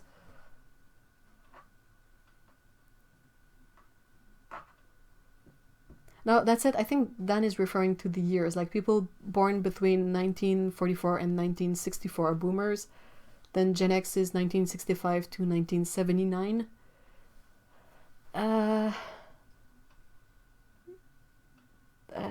Millennials would be 80 to 94. Like 1980 to 1994. Generation Z would be 1995 to 2015s. I'm out of Red Bull. Can you do coffee, Barbara? I have to hobble to the... Oh no! Be careful. Yeah, I read that as age first too, but then it didn't make sense. Yeah, that's why. That's why it's called boomers. It's for baby boomers because there was a baby boom after the Second World War. Though 1964 is really far, but maybe it was another war. Another war! I'm not super versed in wars because I don't really like them, but yeah. Gen X, Gen Y, Millennial, Gen Z, then Gen Alpha, really? Oh.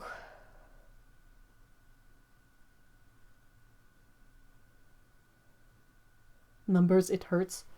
We're old, so old! Oh no! Oh no, I'm so sorry.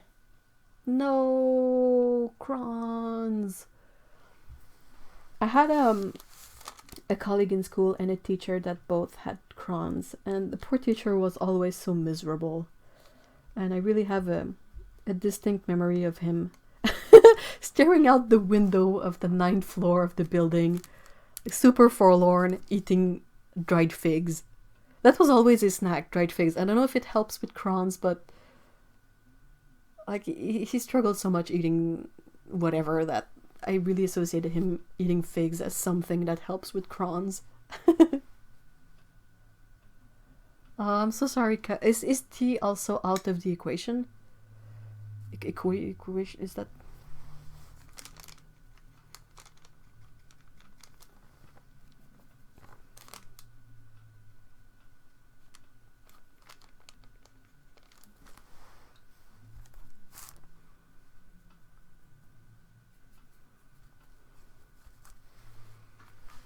I'm so old. Being 13 is so lonely. Are you really 13? Okay. Good grief. You're teeny tiny. We are old. So old. Alpha would be after 2015. So there are 4 at the moment. They will reach majority in 33. Oh gosh, what? Yeah, crons is not a party. Not a fun time. I'm actually surprised about the figs. So Crohn's disease usually freaks out over anything with skins and seed. Oh, really? Well, I don't know. Maybe that's what... maybe that's why he was always miserable. He was like eating those figs and they made him miserable. And he was like, why?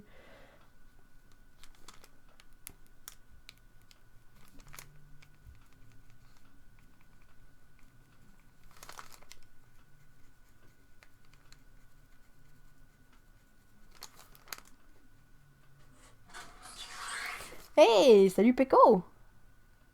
Bonjour. Oh, you're so young. Okay. Aw, so tiny. You're probably the youngest one in here. We're all old folks. Though I gotta say, teenage years are really weird. And they don't make a lot of sense. it's so weird. Like my memory of the stages are like teenage years are weird and confusing, and then 20 somethings are when you're at your worst as a human being, and then if you have enough growth, you learn from that and you get better in your 30 somethings. But yeah, like teenager is a mess, 20 something is the douche years, and 30s are better. It's not a meow, it's a screech. Hold on, let me get your god kitty. This is almost done anyway, so there it is. Let's move it. Oh, how am I gonna do that? It's your fam. Be cool. Be cool. Oh. Oh. Vita, bébé. Vita. Mais non, c'est pas ta magie. Vita. Je peux plus ta poêle. You just woke up. There you go. Don't drink the paint water. Non, bois pas ça, c'est dégueulasse. Perk. Salut Péco. Salut Péco. Qu'est-ce que tu fais, Minette? I'm sorry about this. I'm trying to get the second cat cam. Non, va-t'en pas. Ah, te tombe, Péco. Te tombe. This is not gonna work. Come back, you. Mais non, mais c'est pas l'heure de manger du tout, là. Mais non.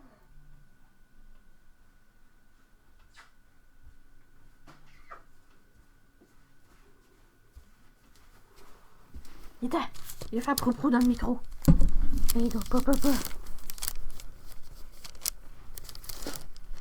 No, this one is not tuna face. This one is raccoon.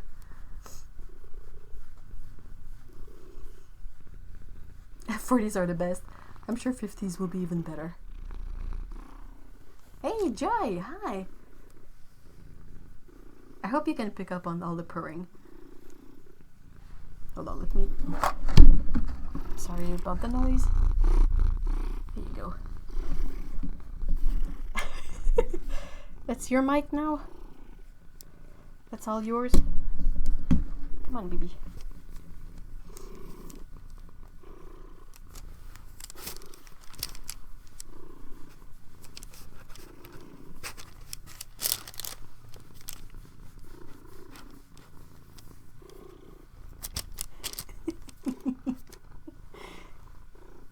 She's purring so much.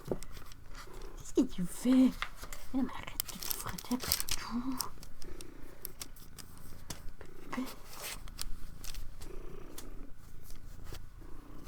Arrête. Y a pas d'élastique là, non.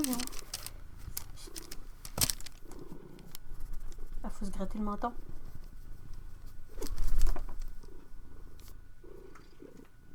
Oui. Salut. Oh, beau câlin pour moi. Wow. But it's okay.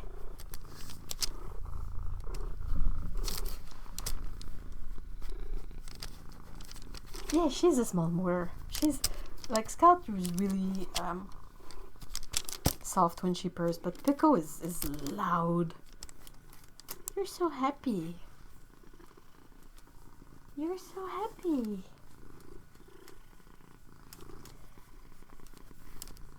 She's happy. Ouais. Salut les oreilles.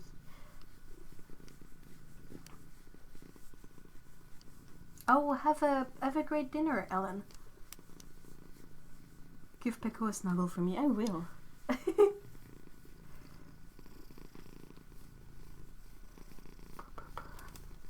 Ah, toute contente. Toute contente.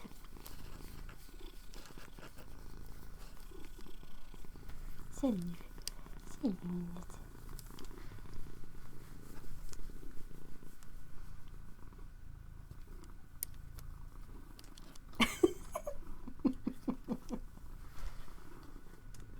There you go. Oh, I'm glad you liked it, Alex. Oh, a lot of people were kind of annoyed that I put big pictures of Peko over the footage. But yeah.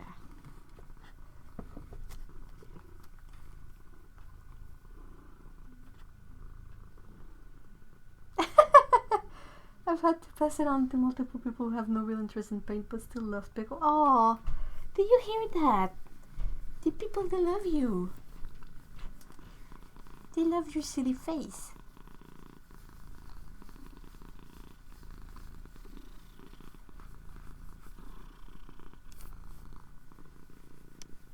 Yeah, she said a lot of highs to you guys. Like you all belong to Peko now. She's rubbed her face all over you guys.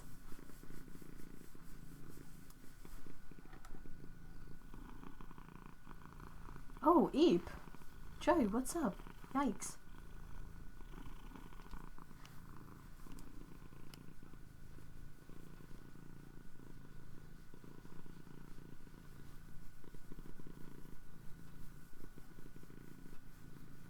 You are shedding so much.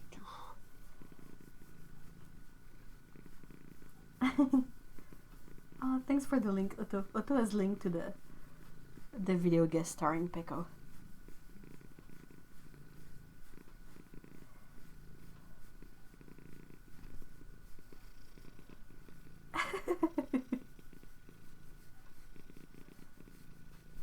I bow down at the feet of Peko. She has 4 of them, so.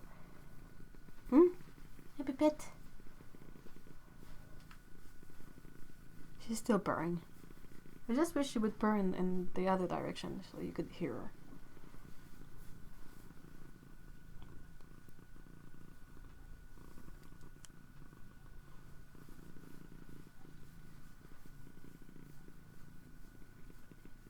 I should have said I think it's just a neck injury you didn't go deal with when you should. Oh, yikes. I have... Oh! Wow, so much fur in my face. A-N-E-E-R. Oh, Eep.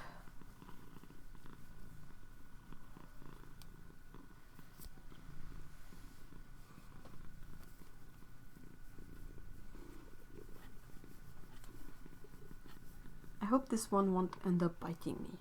You better not bite me. Right? It's not very nice to bite the hand that bits you. Oh, there you go again. There you go. There you go. Oof. Everyone is yours now. Let's see if I can maybe get a better view of you. There you go. There you go. Kitty face. Obviously, neck injuries are rather yeah. I'm so sorry. I hope things improve.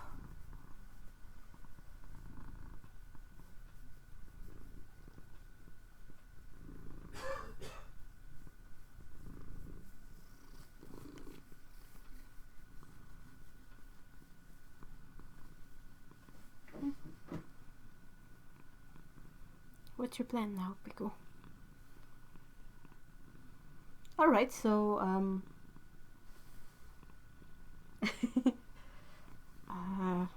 yeah, so, good grief, I have so much fur in my eyes. It's not great. Ugh. Good thing I'm not allergic to cats, because these two, they would be the end of me. They have, like, extra fine fur. Like super duper fine, and it's like excellent for staying stuck in your eyes. Oh, just enjoying the Peko purrs. Do you hear that? Do you hear that?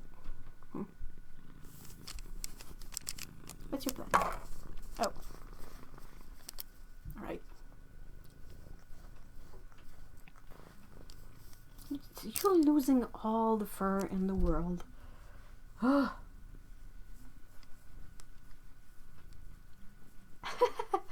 Yeah, she does that sometimes. Like, she wants to be, like, to have head scritches so badly that she will flop her head around just to put pressure in our hands. It's always a bit silly. Mm. Yeah, thanks for all the fur, kitty. Oh, just bad. It's insane, the amount of fur. Oh, you're gonna cough up a fur ball.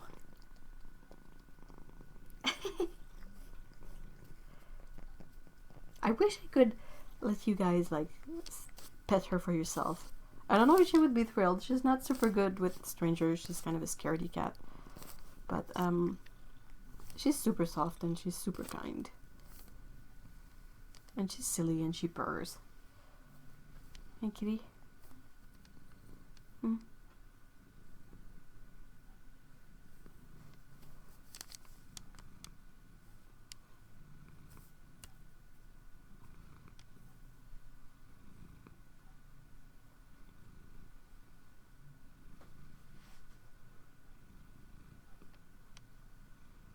She's nicknamed Raccoon because of her raccoon tail here.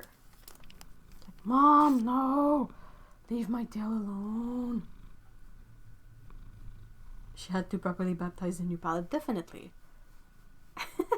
I'm glad I put it away from the table because, I mean, white night paints are sticky. Like, they don't dry super hard and super dry because of the honey in them. So can you imagine how much cat fur would be stuck in there? Oh, you're adorable.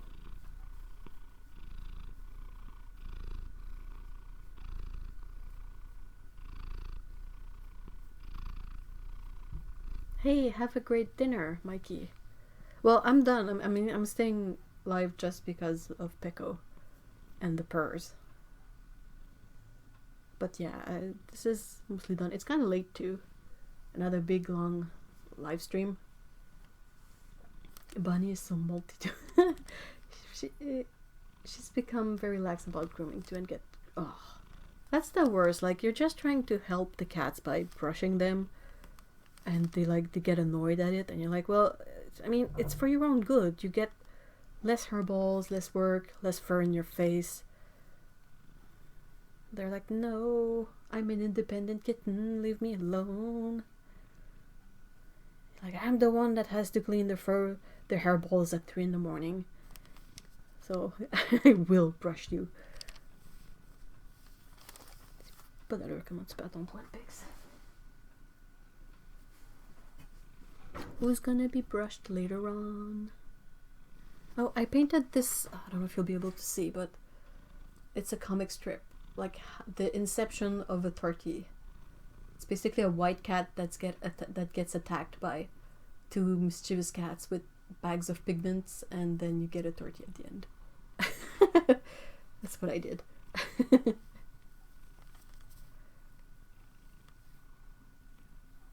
Hey, bye Phoebe. Have a great weekend. What do you say, Peko? Are we done? Have you had enough adoration? He's like, no, Mom, no, scratch my face, scratch my neck. This is awesome. Yes, this is the spot.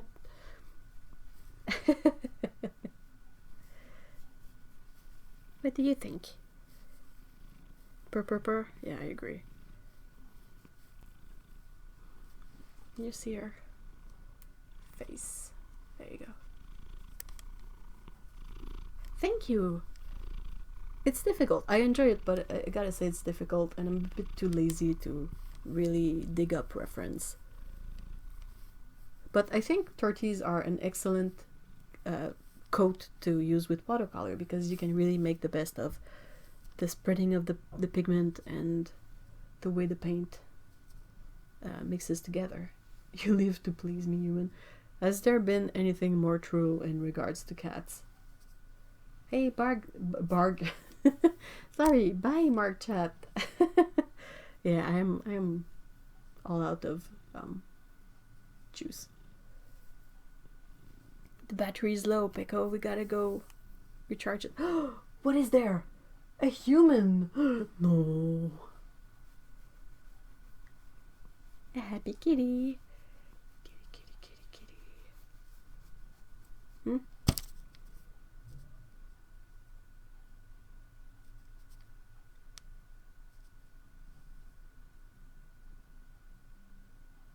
It's too bad that the camera setup doesn't really show her face. That's your best feature. Your tiny cute face. Hmm? Popo.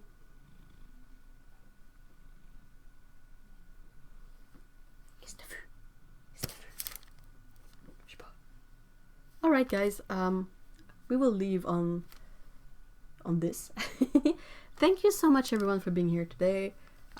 It's been a really fun time again. And stay strong. It's gonna be fine. If you feel like you want a bit more company or want people to talk to while staying at home, we have a really fun Discord server. Otto has put the link in the description, in the chat, but it's also in the description. And yeah, it's basically a platform for chatting.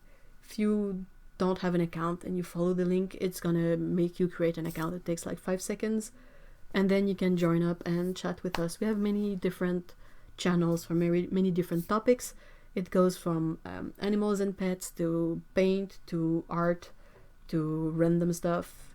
We also have a place for supporting each other. You done? You done? Bye. She's done. There we go. And yeah, and it's really fun, and people over there are super duper awesome and nice. So it's a great community, and it's a great it's almost as if the community is the main thing, and the live stream and the YouTube stuff is a is a companion to it. And I think it's awesome. Oh my gosh, there's so much cat hair everywhere. It's gonna be in my painting for years to come. Oh my gosh. Alright. A big thank you to all of you for being here. A big special thanks to Otto for being my awesome moderator as always. And always being on point with the links and all of that. And I really hope you guys can have a great time despite the situation and can stay safe. So if everything goes well, see you all next Saturday for another live stream. And yeah, so bye.